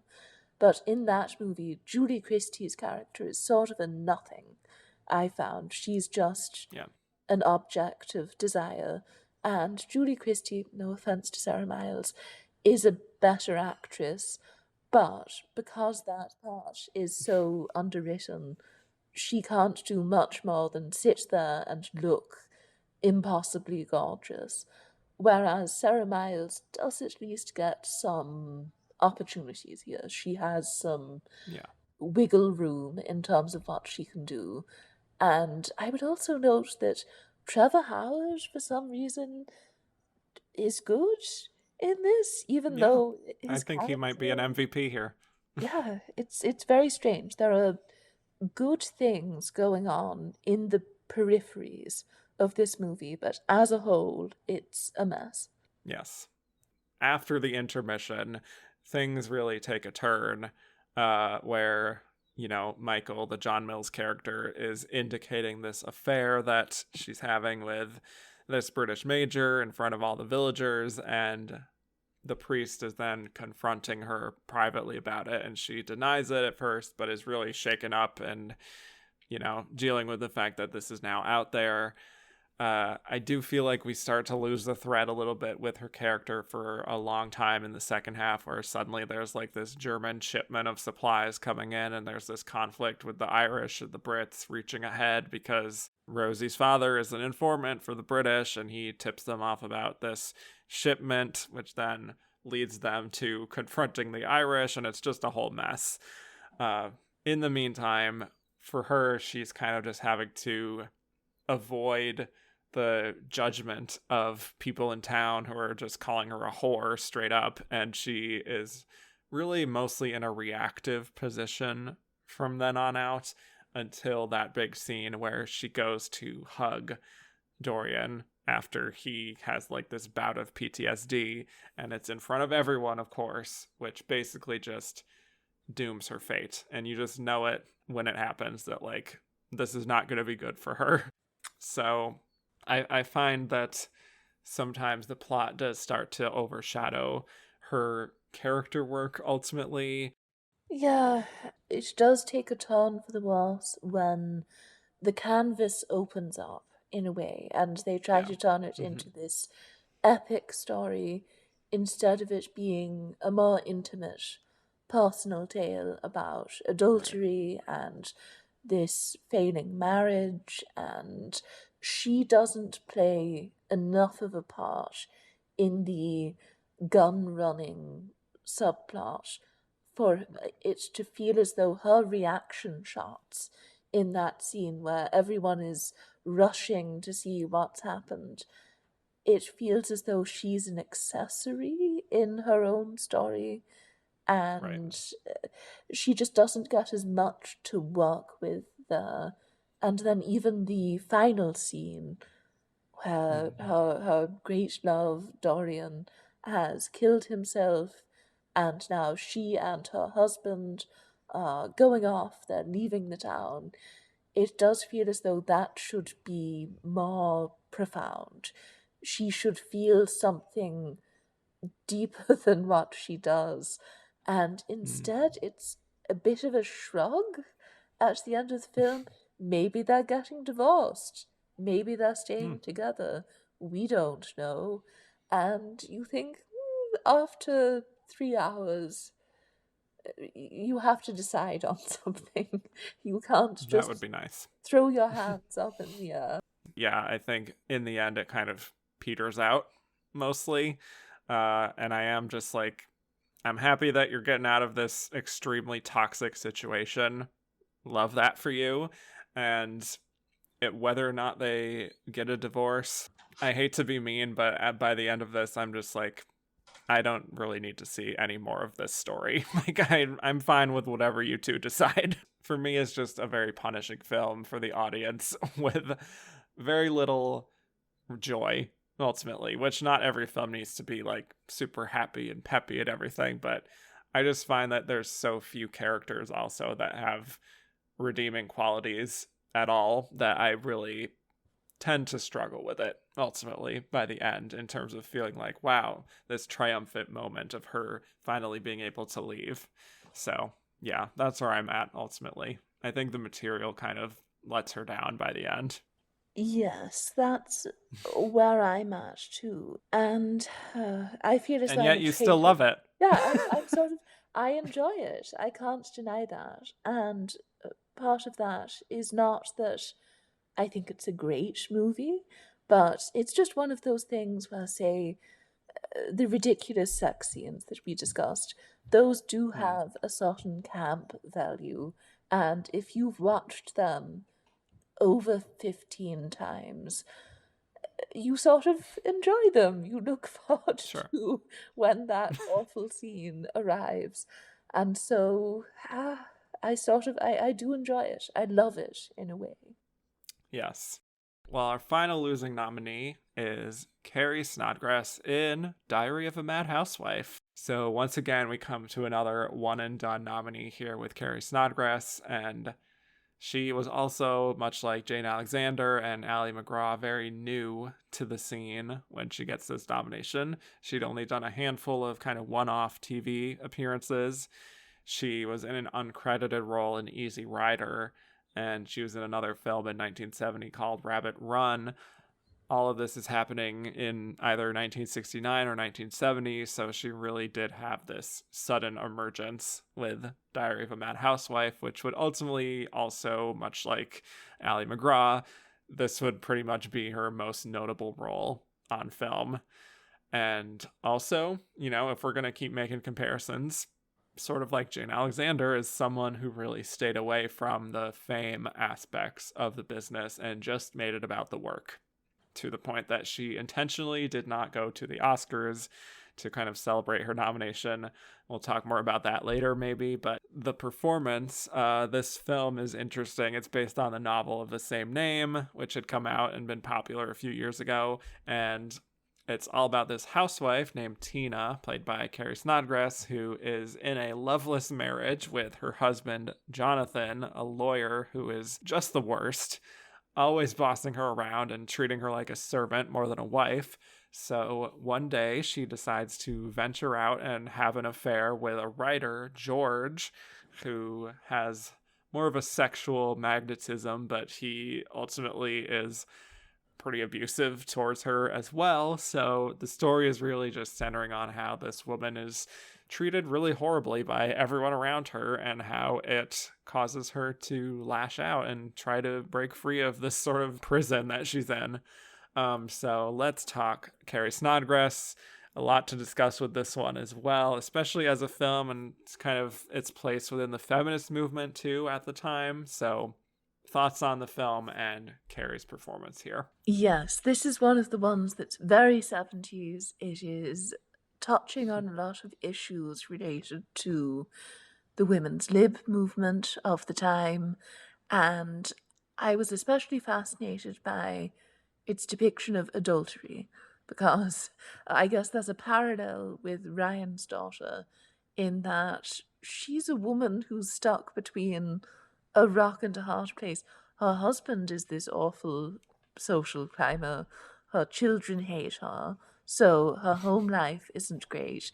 But then the guy that she's having an affair with, who is meant to be this fun loving bohemian, is also kind of a dick.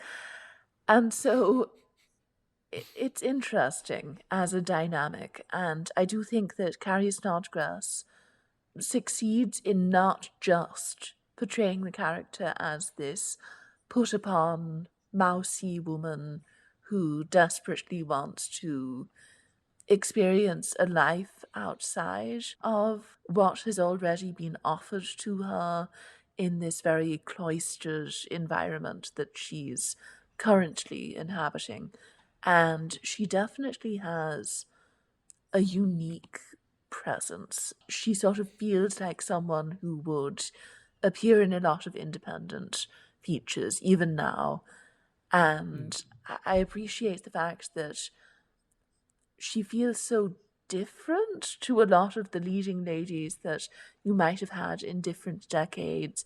She does have this interesting physiognomy and she feels very offbeat. She kind of has a Melanie Mayron quality.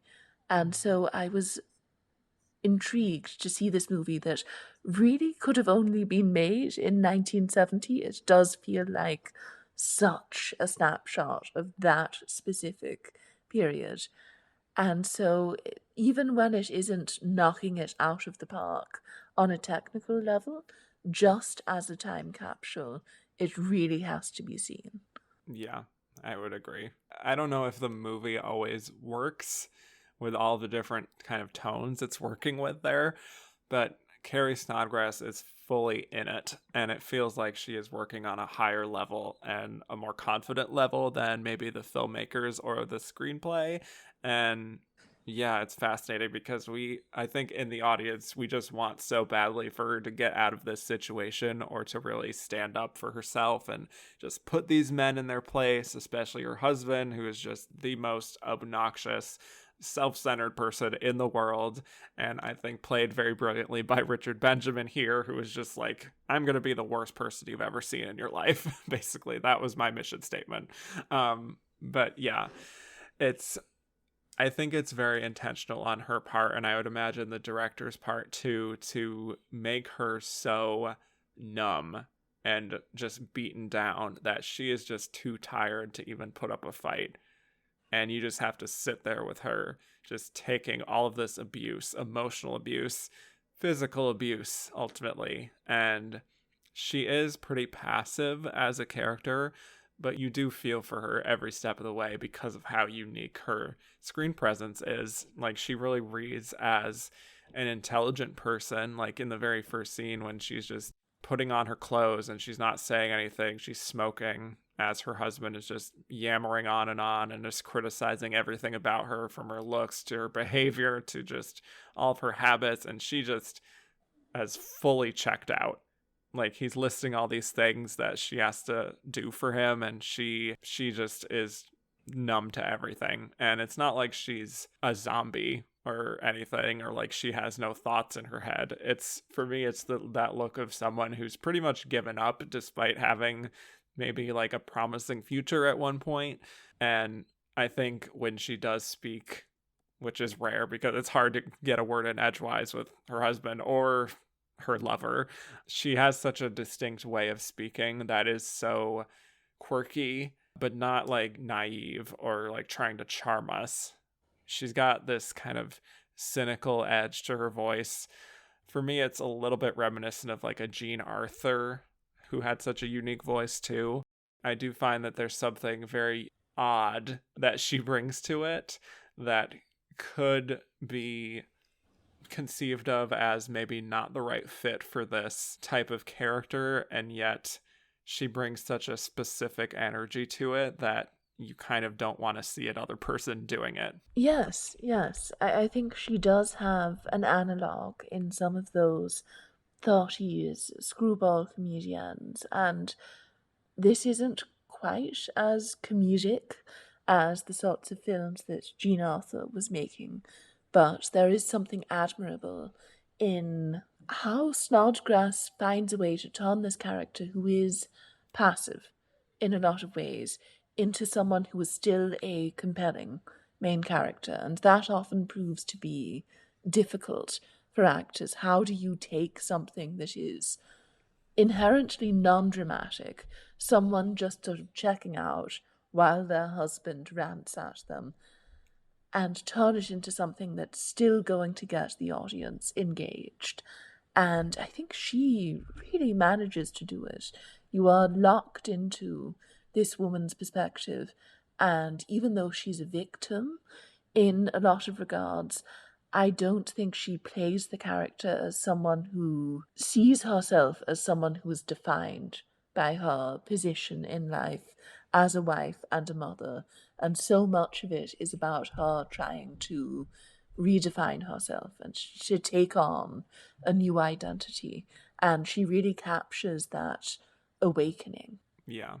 She never reads to me as meek or like she needs saving necessarily. She feels like someone who could eventually get up the courage to save herself, which I appreciate. I do find the scenes that she has with Frank Langella, a young Frank Langella here, playing the writer and the lover. He's, very brash and sort of roguish and a different kind of overbearing than her husband. So I think she plays that in a way that's like, this feels fresh to me, even if I know that, you know, I'm not always loving the energy he's bringing to the table. I'm still kind of drawn in by whatever energy this is because it feels different. Like when they go to another party and she meets with him again, and he implies very heavily that he has an erection, and her reaction to that is so animated it feels almost unscripted, where she's just like, you're disgusting, and is just like so locked into that moment, like that just kind of snaps her into a little bit of reality again. I love those moments where it just feels like she can no longer coast along on how she typically behaves, which is that kind of cool, passive, checked out thing. There are these moments where she just has to say something, and when she does, she just completely bursts out with this unexpected energy. You can really sense some of the excitement that existed at the time around this sort of film. A movie that's directly engaging with this feminist discourse. And later on, you do get movies that I would say are a bit tidier. Something like An Unmarried Woman seems a Certainly. bit less scruffy than this, but it is still fun to see the seeds being planted for that later wave of feminist cinema. And you can just imagine how exciting this might have been as a woman at the time to go see this film that's really hitting on a lot of the frustrations that must have been felt. And to see a movie that is comedic at the same time as trying to tackle these issues from a dramatic perspective is great, just because I do feel as though there's also this genre during this period of, oh, watch this woman suffer for 2 hours that can sometimes feel dramatically redundant, and I don't think this movie has that problem. It is tough to watch, ultimately, to see her abused as much as she is. When she goes back to her husband, I really love the moments where, whenever he mentions their daughters, and how when he says that she's setting a bad example for their daughters, those are the moments when she finally snaps. And I love the moment where she says, you can shove that up his ass, you know? That's a really another great punchline there. And then later on, when they're having to throw this party for 100 people at their apartment, and he fully gaslights her before anyone comes and just encourages their daughters to laugh at her, you know? And she once again explodes at him. And it's because of her lack of speaking up for herself that makes those moments so impactful. And yeah, it's like whenever she's told that she is a bad mother, those are the moments that really get under her skin and make her want to say something, because it's like her parenting is when she gets to exert some sense of control, unlike in her relationships. So when even that is undermined, it's like she can't help but to externalize her pain, because that feels raw to her. That feels like you're touching on a nerve when you're questioning her parenting skills. Yes, and it's also funny, even now, it is relatively rare to see a movie about a mother who is irritated by her children or doesn't have the healthiest relationship with them. And so I was entertained by that. And she does play that scene beautifully. Just the Mm-hmm. complete exasperation that she has with her husband, and then the eventual bowing to his commands. Yeah. And so, you know, it's easy to kind of look at those bigger moments and say these are her great moments to shine. But I do think in those subtler moments, you also see her perception and her intelligence of this character really coming into play when, like, George is getting her the lingerie and he says, like, no, you're still not sexy. And her face just drops. Like, you're really seeing this woman who is truly mistreated and manipulated by every single person in her orbit. Like, I don't think she has a healthy relationship with literally anyone around her, including her kids. And so you see just this blow after blow for her.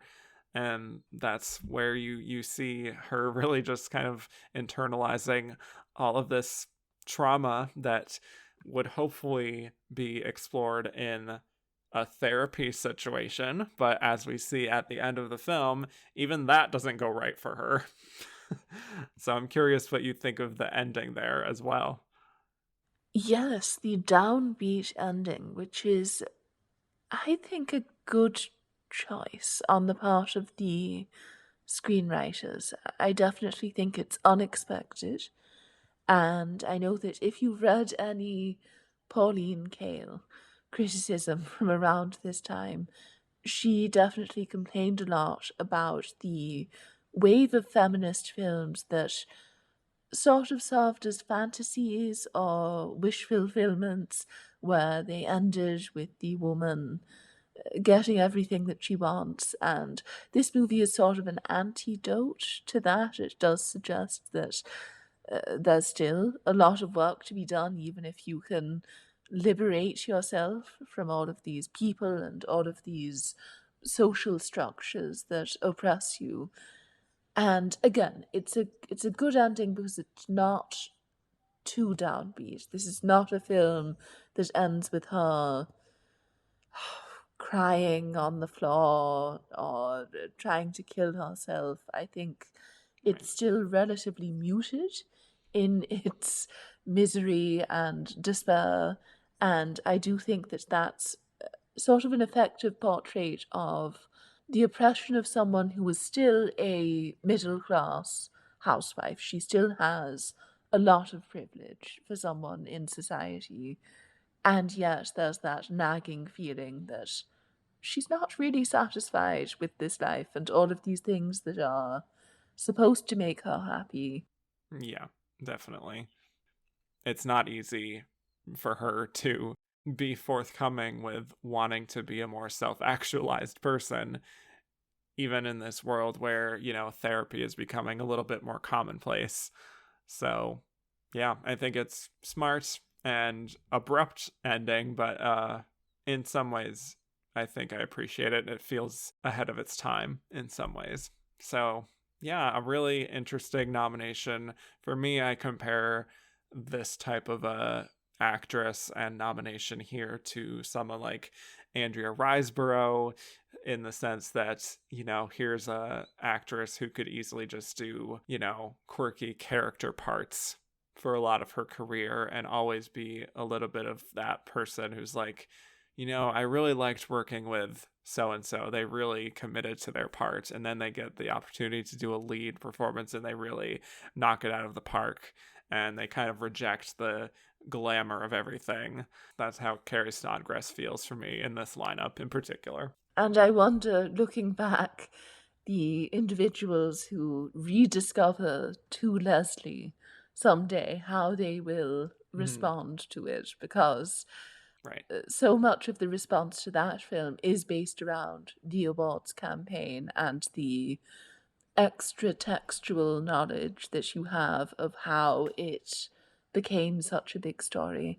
And even with Diary of a Mad Housewife, you still have this narrative where I just find it so odd they got upset that she did not show up to the ceremony and it had an adverse effect on her career, which Yeah. seems so odd for the 70s, where you had these cases where 3 out of 5 nominees did not show up, and you just see a Yeah. photograph in their square when they announce the nominees. And so to get upset at someone for not appearing seems unreasonable. Especially when Glenda Jackson never went to the Oscars for any of her nominations or her two wins, and she was fine. Yes. So Mhm.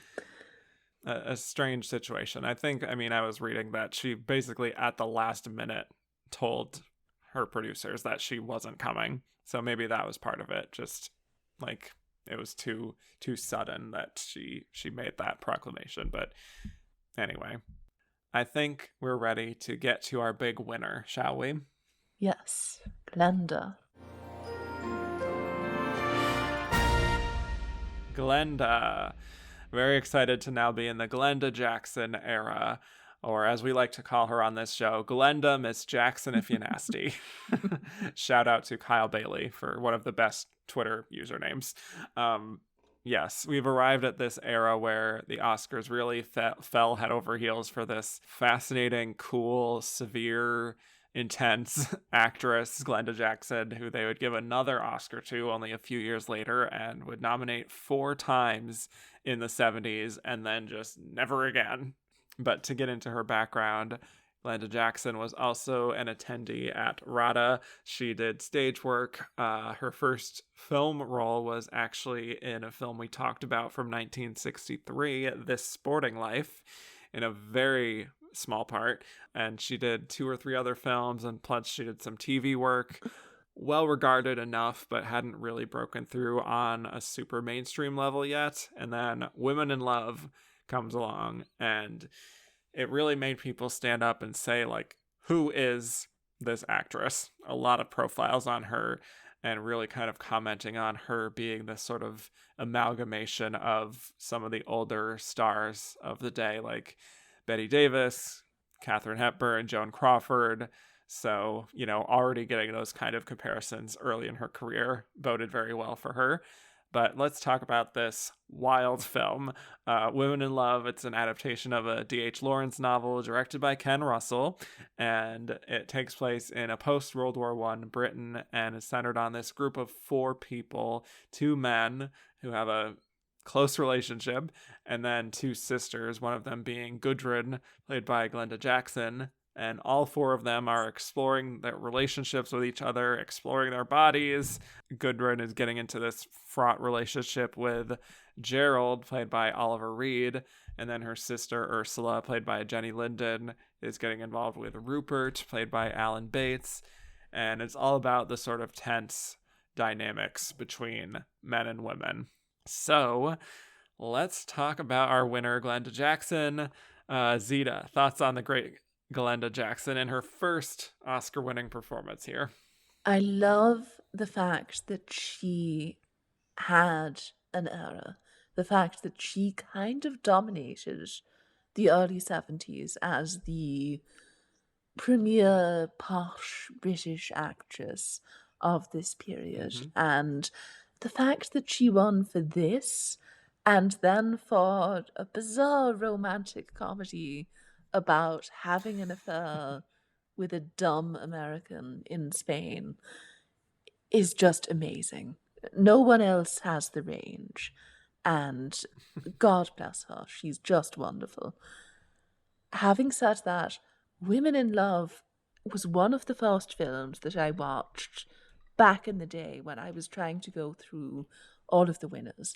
And I only remembered bits and pieces from it, which is sort of the experience that I have with a lot of Ken Russell films, because it does tend to feel as though he stages scenes as these tableaus, and there's definitely a sense that they're bifurcated in a way, and the connective tissue between certain scenes isn't as strong as it would be in a more conventional telling of these stories. And so I remembered the nude wrestling scene. I remembered the scene where Glenda Jackson dances in the field. I remembered the strange scene of the married couple drowning. But the film itself, I had very little memory of. And in particular, what disturbed me was that I did not remember any of Glenda Jackson's performance.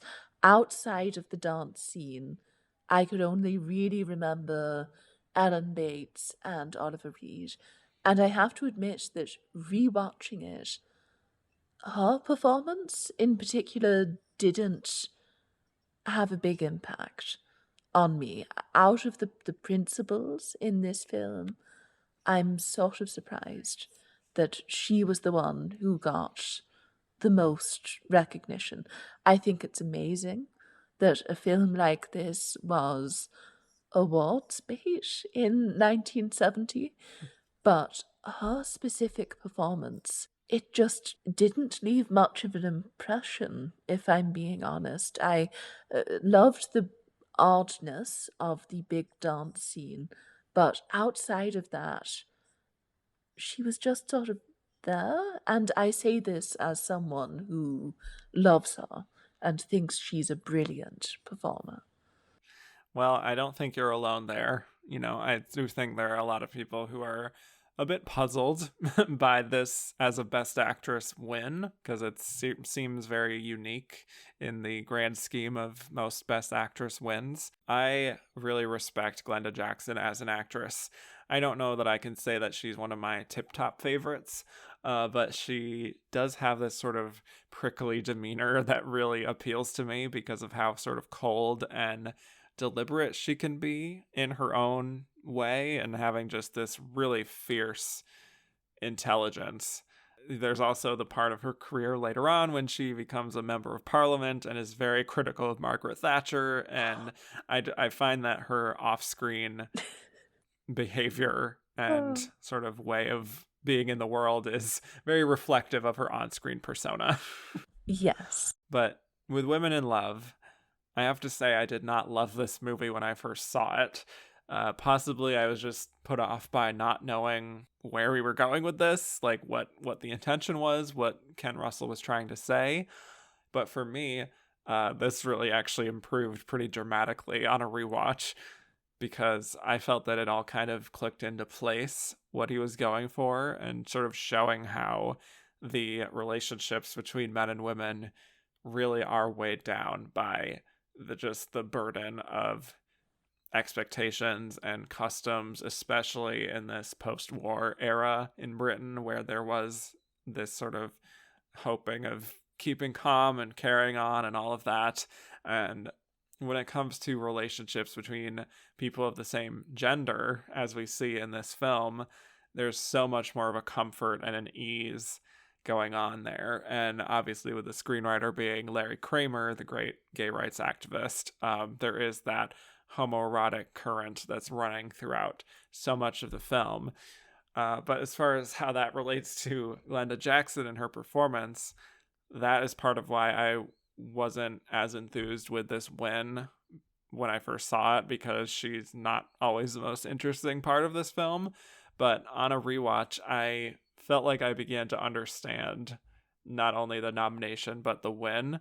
She is so detached and almost clinical in how she is presenting this character and how she has like this thirst for control and meaning, and she loves to be in control of a situation in her relationship with her sister and with Gerald, but she also loves the freedom of being able to just do whatever she wants.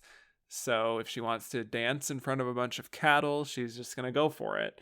And if she finds herself more engaged by this gay artist that she meets towards the end of the film and then dismisses Gerald and just mocks him, she has no qualms with doing that.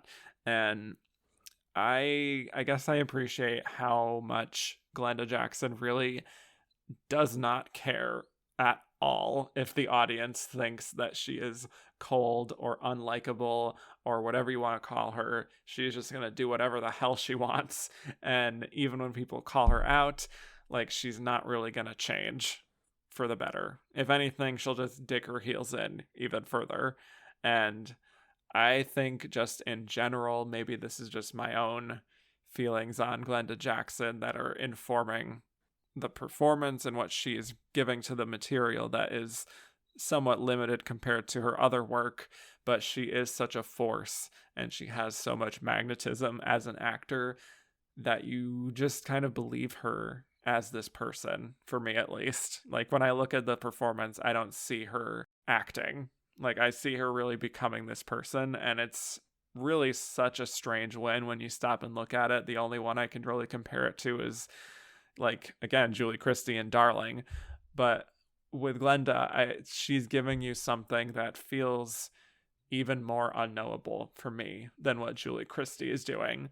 I don't think she's a full-on villain necessarily, and I think there are times when we're seeing how she is just a woman trying to survive in a very patriarchal society and everything, but when you get to the end of the film, I don't think you're on her side either. Maybe it is kind of like the win itself that is informing how I feel like I want to defend this performance even more for how strange it is.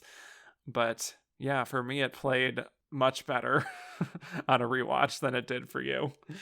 Maybe it's just an energy thing, kind of Maybe, like Ali MacGraw. maybe, yes. I love it in theory. Everything that you described, how unusual it is, how strange it is Yeah.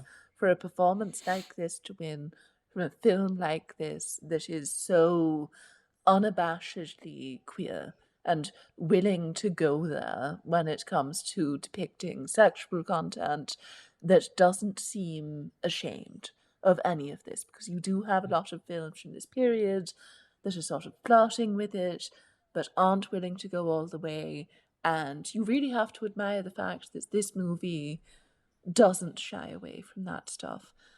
At the same time, the performance, and it feels so odd to watch a movie that is this out there, this outrageous, this formally daring, and to look at an element of it and to go, didn't really move me either way. It's not that I disliked her performance. Maybe part Yeah. of the problem was that she does have that cool British demeanour in all of her Mm-hmm. performances. And I find that some of her other roles allow her to sort of deconstruct that in ways that I find more interesting. Sunday Bloody Sunday, which you'll talk about Yeah. next episode, Mm-hmm. I just got a lot more out of that performance.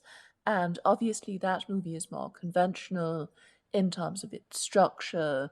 She gives more of what you would consider to be a conventional performance. So perhaps that's it. And again, I felt that her co stars kind of overshadowed her. I was more interested in what Oliver Reed was up to, what Ellen Bates was getting up to, and she's fine. What about Jenny Linden? She also sort of stood out to me more. Maybe it was just the scene set at the schoolhouse, but she's Mm. definitely a lower profile actress, so Yeah. maybe I just didn't go in expecting much from her, and perhaps I was pleasantly surprised that she does leave an impression, whereas with Glenda I had much higher expectations, and maybe she just suffered from that. Sure. Yeah. I think she would definitely do greater work later in her career. I don't think that's too controversial of a statement. For me, this is almost like a Katharine Hepburn winning for Morning Glory or Audrey Hepburn winning for Roman Holiday, where someone is just announcing themselves immediately, and maybe they would do better work later on in their careers, but you kind of understand why people would be like, wow, she has a very unique energy that I don't know I can compare to other people. So maybe I'm getting too ahead of myself in terms of talking about why she won, but that for me is like placing myself within the context of we haven't seen the greatness of everything Glenda Jackson can do later on. I still find myself feeling like if I was in 1970, I would be like, wow, there's something interesting about her screen persona that I would like to see more of. Yes, it definitely feels like she is being anointed, and Yeah. it's one of those things that you run into because I do think she's not as well known today as some of her British No. contemporaries, comparing her to Maggie Smith or Vanessa Redgrave. And when you read, oh, one of those actresses who has won twice, managed to win twice within the span of 3 years, and you would think that you would have heard more about her, but she really was this 70s phenomenon. And I love the fact that she was such a hot star for a couple of years there. she has so many films coming out at this point, and there's no one else like her on the scene at this point. And I see that even in scenes in this film where like she's wandering through the streets and all the alleyways of this city, and this is post World War One, so there is kind of that fraught energy in the air, and we're seeing multiple men trying to seduce her, and when she's kind of trying to ward one of them off, she just tells him very openly, she says, I want to drown in flesh, hot, physical, naked flesh. And for as much as we don't get like the clearest picture of her motivations throughout the film, you definitely sense that she really enjoys needling men and acting as a bit of a protector as well for her sister. And she has like that kind of fortitude that Glenda Jackson naturally just has as a screen presence. And it feels like she didn't have to really work to bring that energy. That's just who she is. And then you contrast that with her dancing in front of the cattle, where things are really taking quite a turn, almost surreal. And she's just entering this kind of mania as she's trying to, I guess, sort of intimidate the cattle, and they all just run away, and she just chases after them. And it's like she's in a trance. And I can't say that it's not kind of enthralling to watch her just fully operating on instinct there. And then, like, when Oliver Reed, the Gerald, comes over, she sort of relates it to like these cattle being men like him, and how she's not going to be like a wilting flower or whatever. For me, I think she makes a sequence like that could be fully ridiculous, and maybe it is to some people, but for me, I find that she commits to it well enough that it kind of works. Yes, and again, how many Best Actress winning performances feature a scene in which a woman attempts to intimidate cattle by performing an interpretive dance? I would like to have seen Marie Dressler do that. Yes. Actually. Yes. How about that? Janet Gaynor. Yeah. Doing. Wow. There we go. Okay.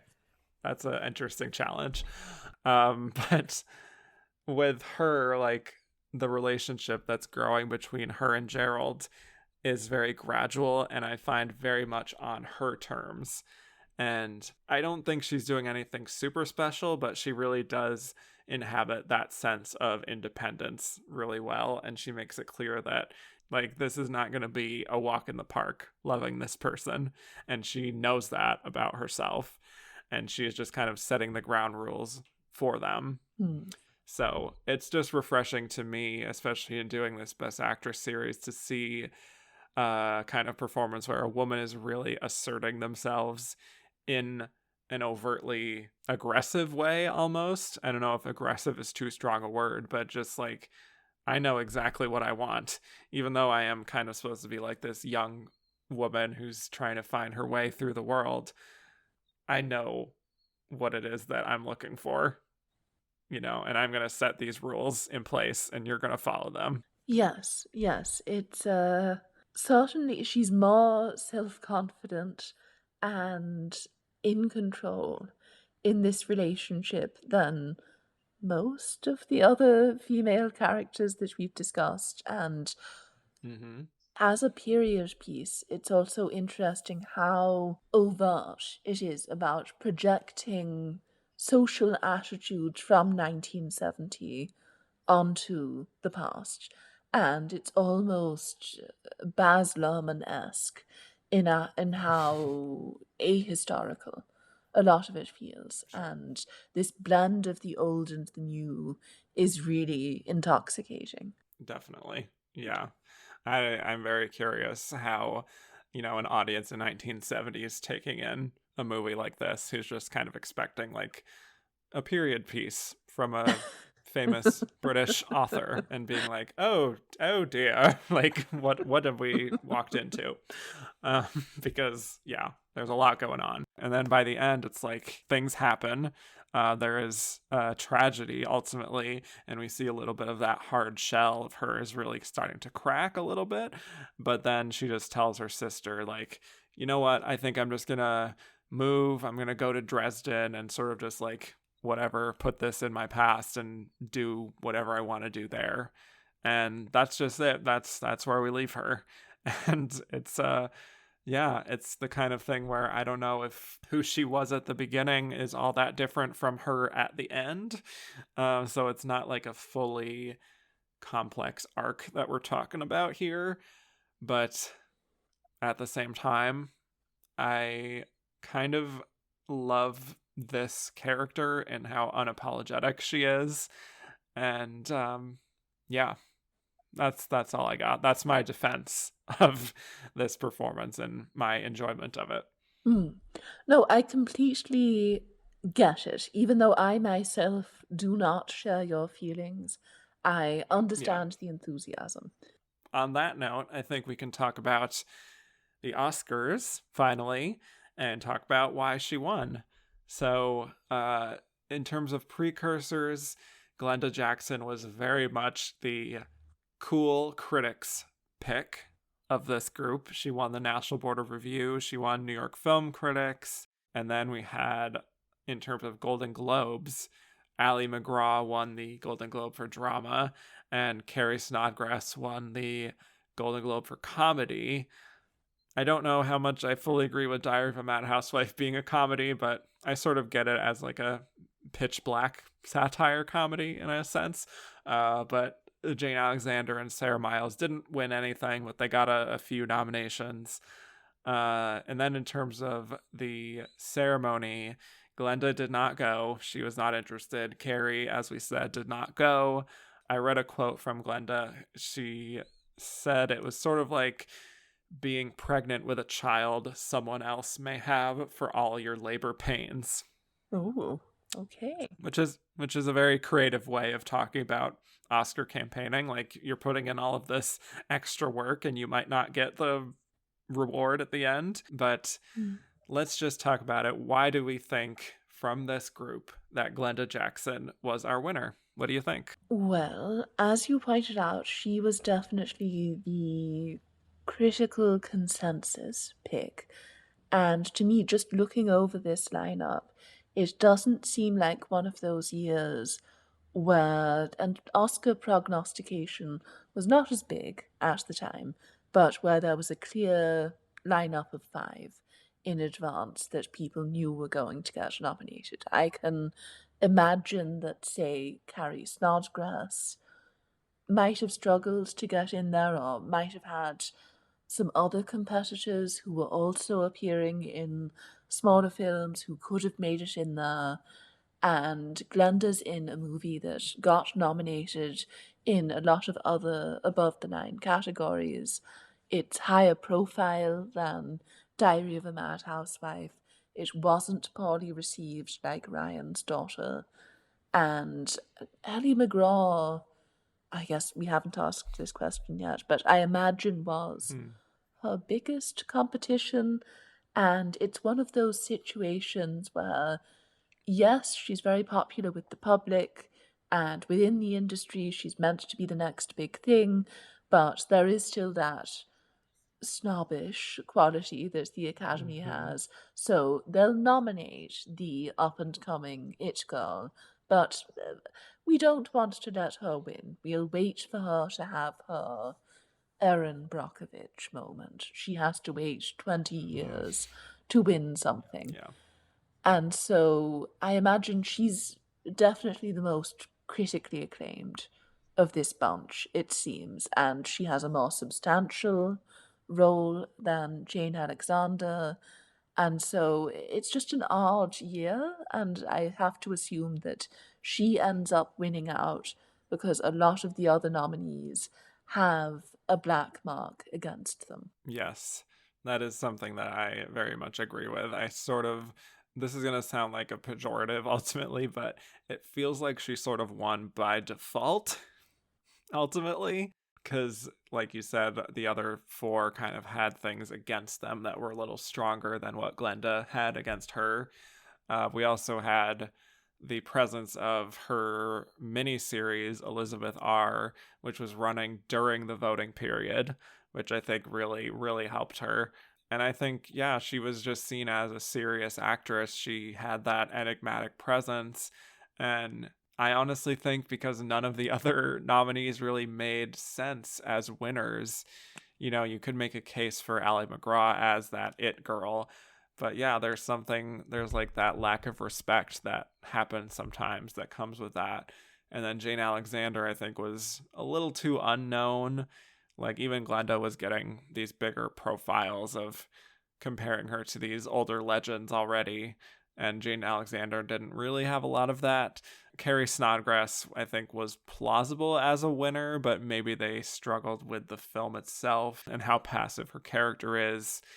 Maybe the same with Sarah Miles. I know John Mills won, but I think that's a more obvious sort of acting performance there that the Academy tends to go for more than what Sarah Miles is doing. So yeah, I feel like Glenda kind of is just the beneficiary of not having a super obvious, weighty alternative, I suppose. And she was also a frontrunner heading into all this as well. From everything I read, she was considered the favorite to win. So, for as unusual as this win may be, as we look back on it over 50 years later, ultimately it wasn't really written about as odd. Yes, and I wonder if there was any carryover from the Anglophilia that was all the rage in the 60s, and they still have this infatuation with all things that are British and cultured and refined. And so I have to imagine that that played a role in the snob factor of it all. Yeah, I think that's right. I think she just benefited from a lot of where culture was at and where the Oscars were at this very specific point in time.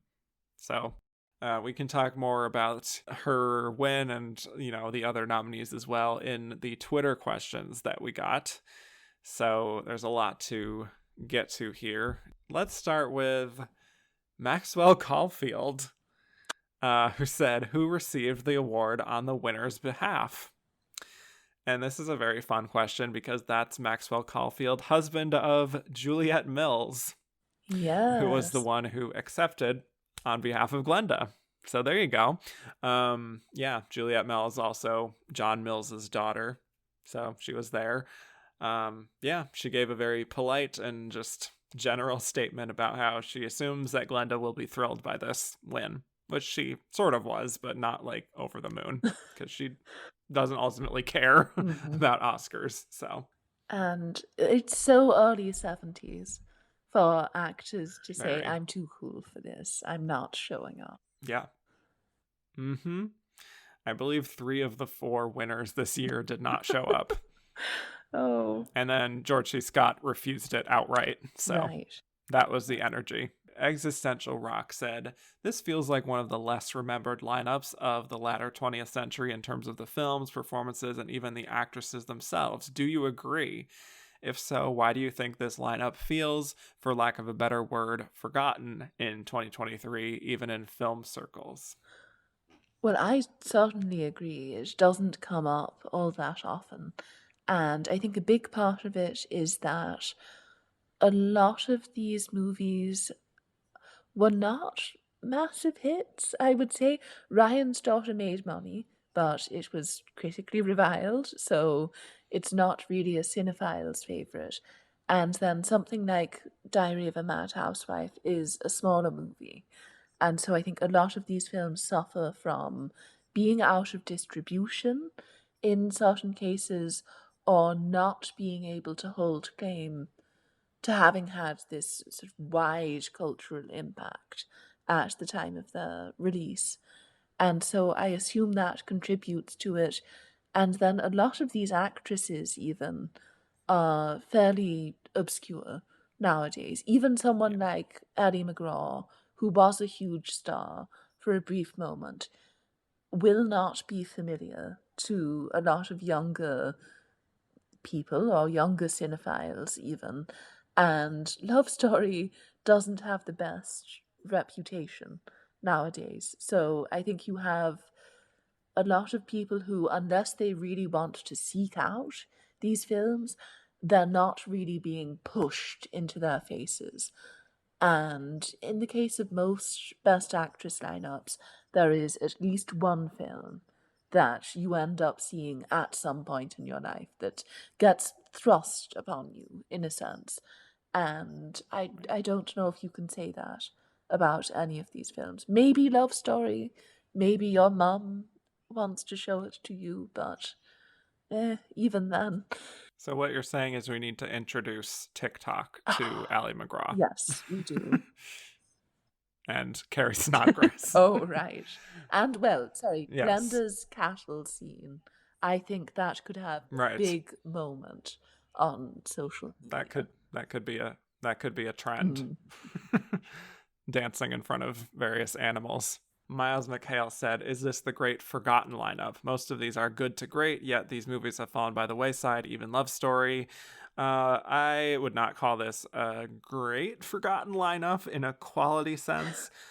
I would actually say, going back to what we were talking about at the beginning, I think 1938 is a really great forgotten lineup. That's my Yes, take. yes. It's not. I wish that the level of quality were higher, but if you're just looking at an Oscar lineup from an anthropological viewpoint, this is one of the interesting ones, I would say. Lila said, "Why do you think all these films and performances in this lineup are not remembered today?" We kind of already answered that. And then, which one of these movies do you think should be remade now? And if so, who would you cast in it?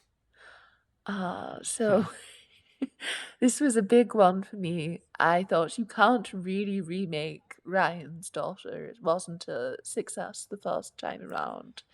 And then Yeah. I didn't particularly like the movie, but Love Story, I think the basic narrative is so simple that you could really flesh that out, do something interesting with it, and maybe make it a bit darker, I thought, because in my eyes, a lot of those dramas about people dying of terminal illnesses are most interesting when they're very existential and almost Bergman-esque. And so I thought maybe a Vicky Creeps version of Love Story with the characters significantly aged up would be interesting. I like that a lot, actually. I think as odd as this may sound, I might be tempted to say The Great White Hope Ooh. as a movie that I think has a compelling story behind it, but the film we got here was a little lacking. So maybe with today's understanding of race, we could maybe get something more nuanced and interesting than what we got here. I don't know who I would cast in it necessarily. That's a really tricky one. So I would have to think about that. John T said, Oscar skipped a lot of Ampus favorites, Dunaway, Streisand, Andrews, McLean, Lansbury, for a sea of newcomers. Many they wouldn't end up loving. Snodgrass, Miles, MacGraw. Why do you think Oscar got so adventurous here when they could have stayed in their comfort zone?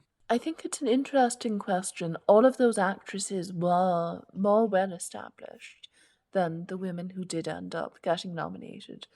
At the same time, someone like Faye Dunaway with Puzzle of a Downfall Child, which I assume is what he was referring to, that's one of Yeah. her more challenging films, and her character in that movie is sort of maddeningly opaque. She gives you so little in the best way. I think it's one of her finest performances, but I imagine that it was very frustrating for certain voters, and for as much as it's a movie about a beautiful woman suffering, which is what they tend to love, it's not the sort of movie that contains an easy Oscar clip. It doesn't contain a scene where she rants about how difficult her life has been, or a scene in which she tells off an authority figure. And so I can understand why, say, Diary of a Mad Housewife, in that context, seemed more appealing. And so I guess a lot of those Yeah. heavy hitters were appearing in movies that weren't awards baity. I mean, it's a whole new decade, you know, and Gregory Peck also, as the Academy president, was really encouraging younger people in the membership to really make their voices heard. So I think that's why we're seeing a little bit of freshness maybe in the lineup here. Travis Thomas said, if Women in Love had released in the States in 1969, would MacGraw have been the easy winner, and would Glenda have been a threat to Maggie Smith? I think it depends on who replaces Glenda, maybe, but I think it's entirely possible. I don't want to say if Allie was the runner-up until we get there, but yes, there's a world where that happens. Is Glenda a threat to Maggie? I don't think so. And especially considering how competitive that 1969 race was. I don't, You're right. maybe this is controversial. I don't even know if Glenda would have gotten in there in 1969. It Yeah, was just such a big year. You had all of it these was. incredibly famous actresses in the running. And so I wonder if she would have ended up being an also ran that year who almost made it, but was beaten out by Gene Simmons. Baby Clyde has a question that I feel like you align with. He said, this is a terrible lineup. I've never understood Glenda's win. Why did an unknown British actress who is not noticeably better than her three co-stars get all the acclaim? What set her apart? Should any of the others have been nominated? Hmm. Yes, this is sort of perplexing to me. I guess I agree with him. Yeah. I do not fully understand why this was the film and the role that put her on the map, just because her other work is so much stronger in my eyes and makes a better claim for her as one of the great British actresses of this generation. But I guess something was in the air. People were very excited about her, and I think the point that you made was really important.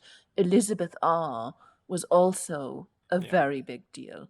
And so I think those two projects in tandem probably did a lot for her. For other people who should have been nominated, I really love Alan Bates in this. Mm. I think I would have nominated him, and maybe even Oliver Reed too. Yes, I definitely would have put Ellen Bates in there. I think it's one of his best performances. You really get that madcap energy. And just looking at his Oscar nominations, I felt a bit sad. The movie The Fixer, which he appeared in, is not a great platform upon which to showcase his talents. And this movie Mm-hmm. definitely seems to align more closely with his interests and his whole on-screen vibe. Yeah. Patrick Stokes said, what other Best Actress winner could or should have given it up to go into politics as Glenda did? Who would get your vote? Um, I know this is an easy answer, but like, if Jane Fonda retires in 1990 and runs for some kind of office rather than spending like all that time as the wife of Ted Turner, I think that would have been great, and I would vote for her. Hmm. I would sort of be intrigued, and this is maybe not fully answering the question. Someone who has very opaque political views and is perceived very differently by people on different sides of the aisle. Grace Kelly, I would be Oh boy. interested in seeing what her political views are. I guess that would be the Hmm. fascination for me because she was a princess, but her whole thing was sort of I'm this very icy, remote, distant star, and you don't know that much about how I feel. And so having to watch Grace Kelly give speeches about policy would be interesting.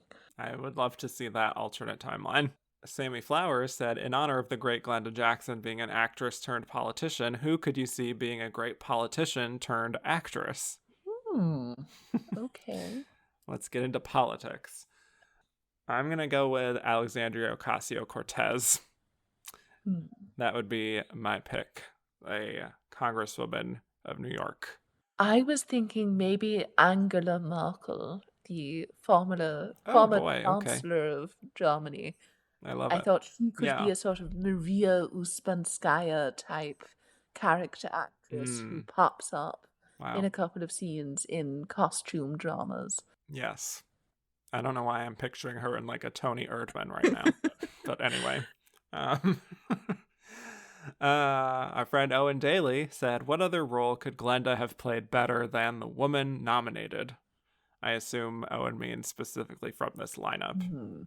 Yes, so looking through, I was thinking maybe Sarah Miles was in a movie called Those Magnificent Men in Their Flying Machines, which is one of those Yes.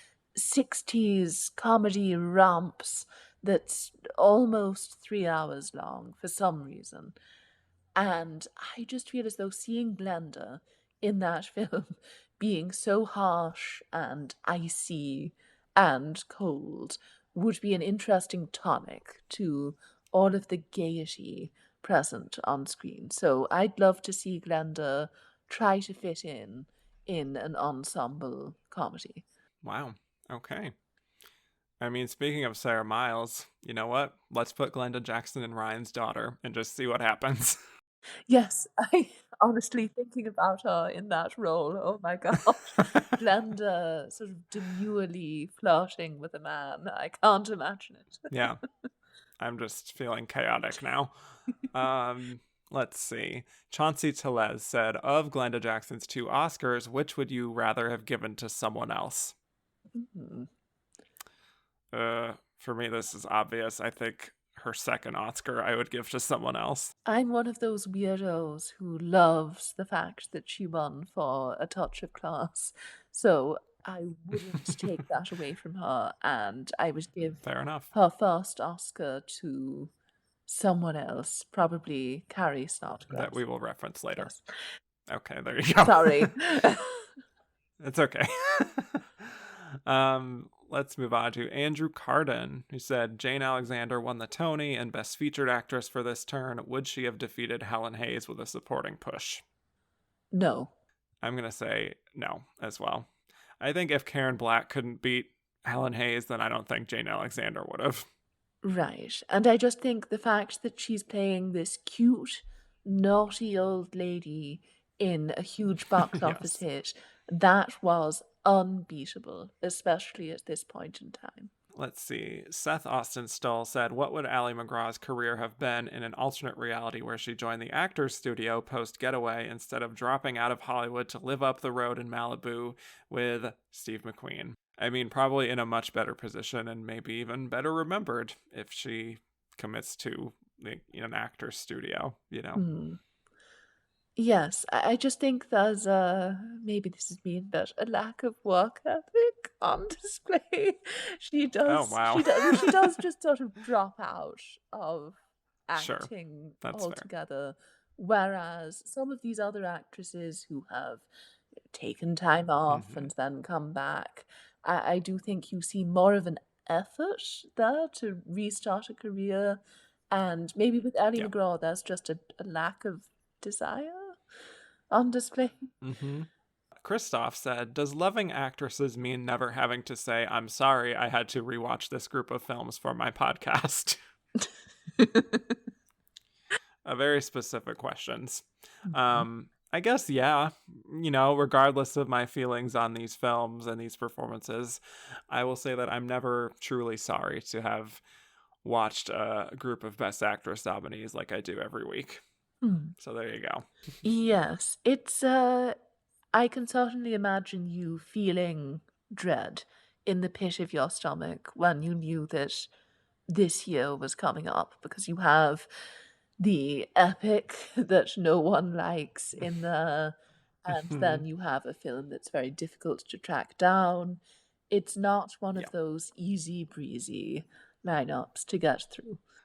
Joey Gentili said, Ali MacGraw is my personal winner, and I love Love Story and the clear piece of the puzzle that made the movie work because the sequel, Oliver's Story, was a box office flop.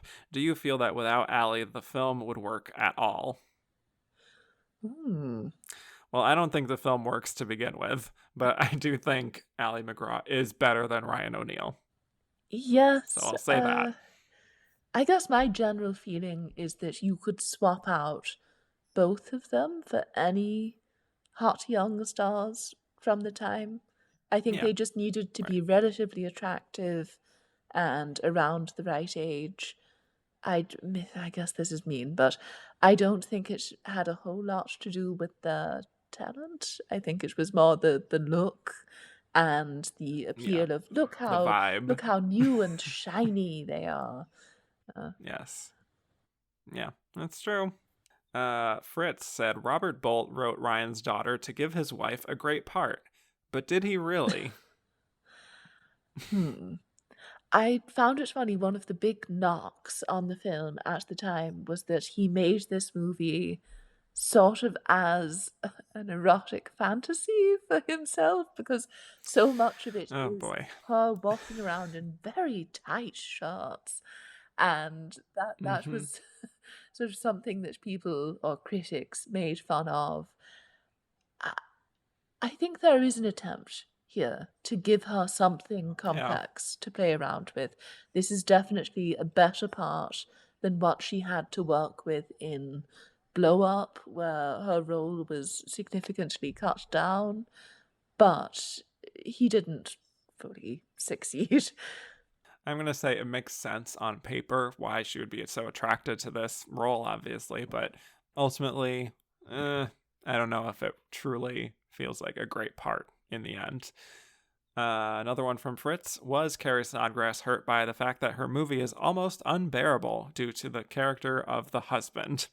I think the film was so abrasive and so all over the place in its tone that maybe it hurt her chances. Yes, maybe. And Hmm. I also wonder whether, and we noted that Love Story was a movie for the normies, and this was 1970. So Gregory Peck's changes were just coming into action, and you had so many elderly members of the Academy.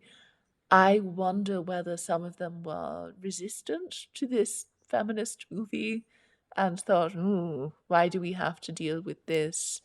I just want to watch a Probably. movie that's non-political.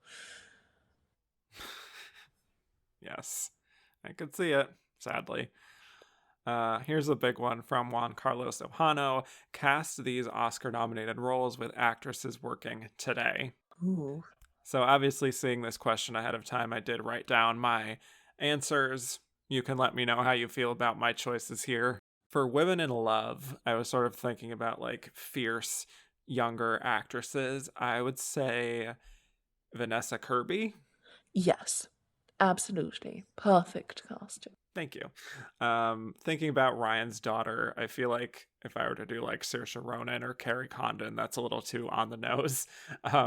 So I might do a little twist for this one, and I might do Ruth Nega.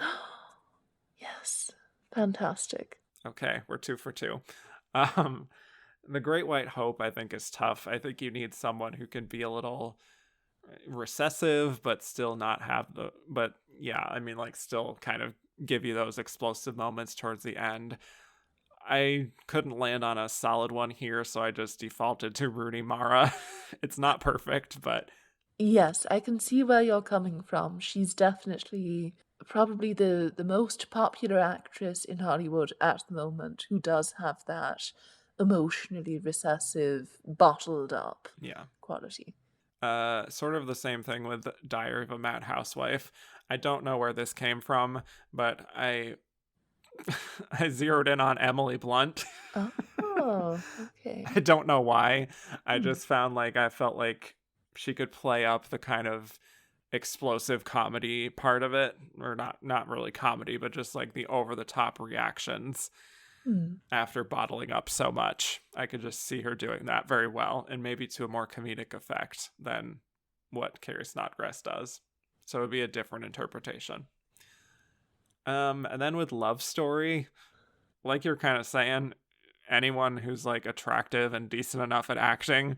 But for someone with a little spunk, maybe I might do like a Haley Steinfeld, someone like that. Uh, that's it's an interesting choice. There could be shades of Bumblebee in there. suppose. Sure. Yes. Hmm. So I don't know. That's where I landed. I don't know if you had any other suggestions.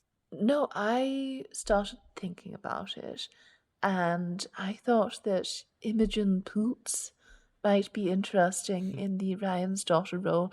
Then again, she's English, so that's very fraught. Should she be Well, portraying so is Sarah Miles. this? Well, yes, But that's yes. a real problem.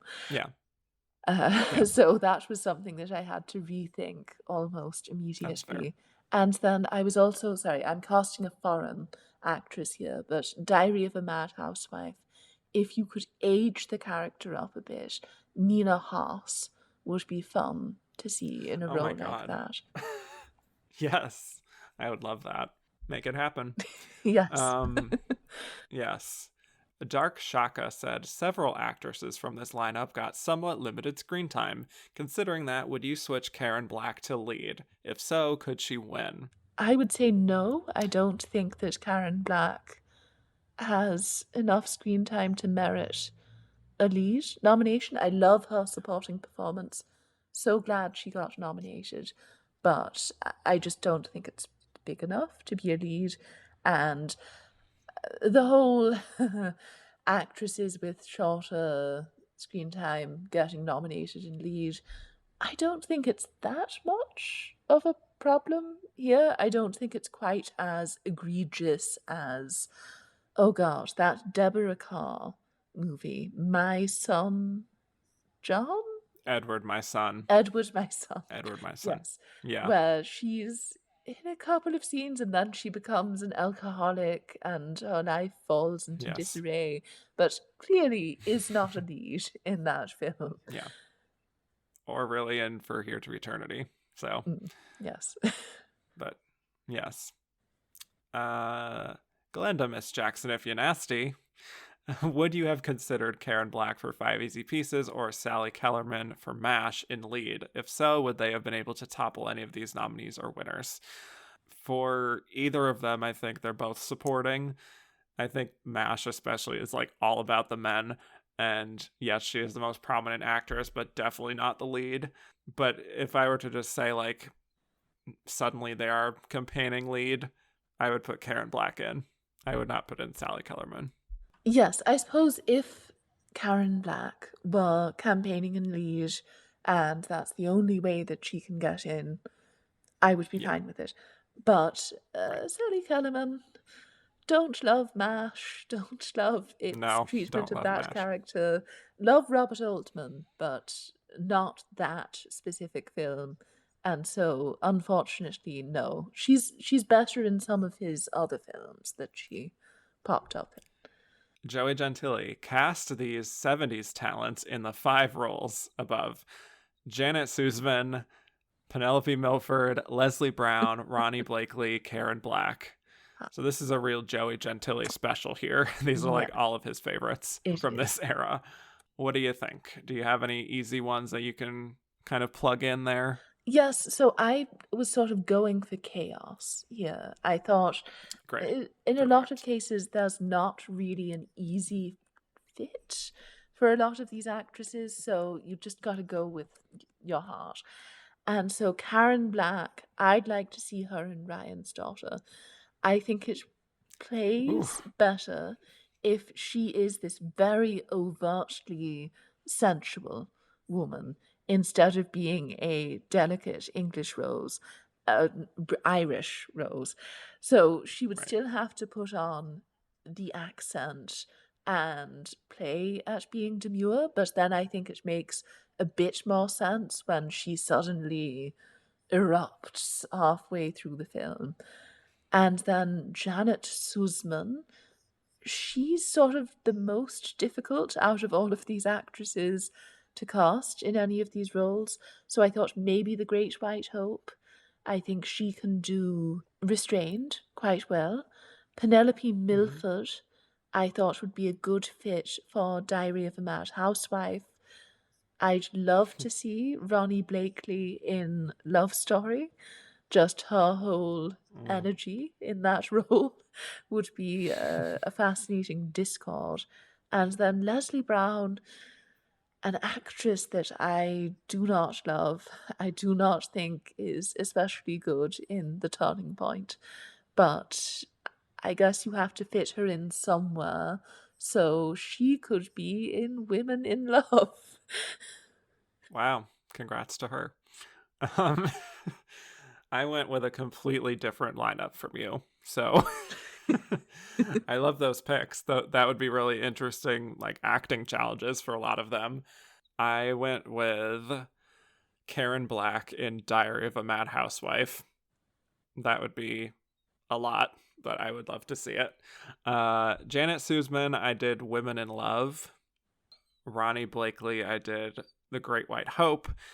Penelope Milford, I put into Love Story. And then Leslie Brown, I honestly forgot about her entire screen presence. So somehow I put her into Ryan's Daughter. And I don't know what that would look like. So when I get to the turning point, maybe I'll figure out who that is again. Moving on. Luke Valle said, who do you think was closest to making the cut to be a nominee? Julie Andrews in Darling Lily, Barbara Streisand in Owl and the Pussycat, or Liv Ullmann in The Passion of Anna? Ooh, I'd love to believe that it was Liv Ullmann. Think that's a fantastic movie. Probably my favorite Bergman. But there's a part of me that suspects that it was Barbara. I just know that Neil Simon type comedies were having a big moment around this time, and so I can see her getting a Marsha Mason style comedic nomination for that film. And Yeah. I've seen it. I think she's rather good in it. So I guess that helps. Yeah, I think Barbara was probably the closest of these three. I would also throw in a Sandy Dennis in The Out of Towners as a possibility. Mhm. Cinema Sex Kitten has a very fun one. Rank these movies, but only by the likeliness of Taylor Swift writing a song that shares the same name as the film. Oh, okay. So Well, we Ryan's know one daughter. already happened, Love Story, Well, yes, that's but number yes. one. I think Ryan's Mm-hmm. daughter is up there. I think she would write a Yeah. song about that. Sounds like one of those sort of moody ballads she would write. Yes. Yes. And then, ooh, maybe Women in Love third? I Mm-hmm. think it's a Yeah. possibility. The Great That White would be very Hope. evocative. I don't know where Yeah. How that. do you get the Great White Hope into a song? She's not tackling race, nor should she, really. But Please don't. Yes. so I guess I'd put that fifth, and then maybe Diary of a Mad Housewife is Reputation era Taylor Oh, yeah. touching on some feminist themes. Yes. I can picture the music video already. Yes. Yeah, I think that's literally exactly my ranking too. All right, and last one from Ayrton O'Brien. Catherine Deneuve worked with Louis Buñuel in Belle de Jour. Here she works with him in Tristana, which gets a foreign film nod. He later wins that category. Does she get a nod if she works with him a third time, especially as America was interested in working with her, like Hustle? I don't think so. Yeah, Just the I fact don't that either. it was Indochine that she eventually got nominated for, which Yeah. a lot of people would note is definitely one of the more middle-brow French films. It's not very racy or transgressive. It's not going to get anyone upset. It won't ruffle any feathers. Whereas Buñuel's whole thing is being a bit kinky and shocking and Right. transgressive. And so I don't think she's getting nominated for one of his films. All right, well, let's move on to our final segment. At last, we are here, and we will give our verdict as to who we think was the runner up to Miss Glenda Jackson. Zita, who do you think? Who was it? So I think it was Ellie, but I don't think she stood much of a chance. I have to assume that Glenda, again, kind of won by default, and maybe it was one of those years where There were different little factions that all fervently believed that their person should win, and it ended up working out in a way where that benefited Glenda. The fact that there were a fair amount of people who just sort of went with her because, oh, there's nothing wrong with her performance. And I have to assume that a lot of industry folks might have gotten behind Ali, but again, that snobbery prevented her from winning. Yeah, I completely agree. I think Ali MacGraw was the runner-up. I mean, the film got 7 nominations overall. They clearly responded to it, or they felt like maybe they didn't have a choice but to respond to it. I don't know, considering how popular it was, but still, I think she just had so much it girl factor when literally no one else in the race could really compete with that on that level. So I just think she was naturally raised up by that. And she's, playing a very sympathetic kind of character also that I feel like could easily be related to, quote unquote. So I think all that would have helped her. So my final question for you, who would you have voted for from this lineup? Well, I already revealed it, but Carrie Snodgress. Yes. For a long time, I was a Sarah Miles person for obvious reasons, Hmm. but I think my head finally won out. And I do think that what Snodgrass does is a lot more captivating and challenging than what Miles is up to. It's really fascinating as an exemplar of sort of 70s womanhood on screen, just how fractured people's perceptions of the ideal female was in the early 1970s, and she really seemed to have her finger on the pulse at that point in time and was really tapped into the zeitgeist. Yeah, I would agree with that. I think she is a very close runner up for me. But ultimately, and I can't believe I'm saying this because I did not expect this going into this rewatch, I agree with the Oscars here that Glenda Jackson was the correct winner.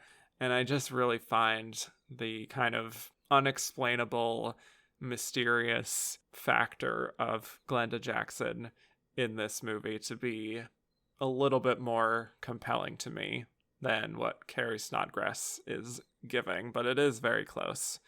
So, on that note, Zita, thank you so much for joining me for this extra long episode Right. and really just being honest with your opinion on these actresses. So, thank you so much.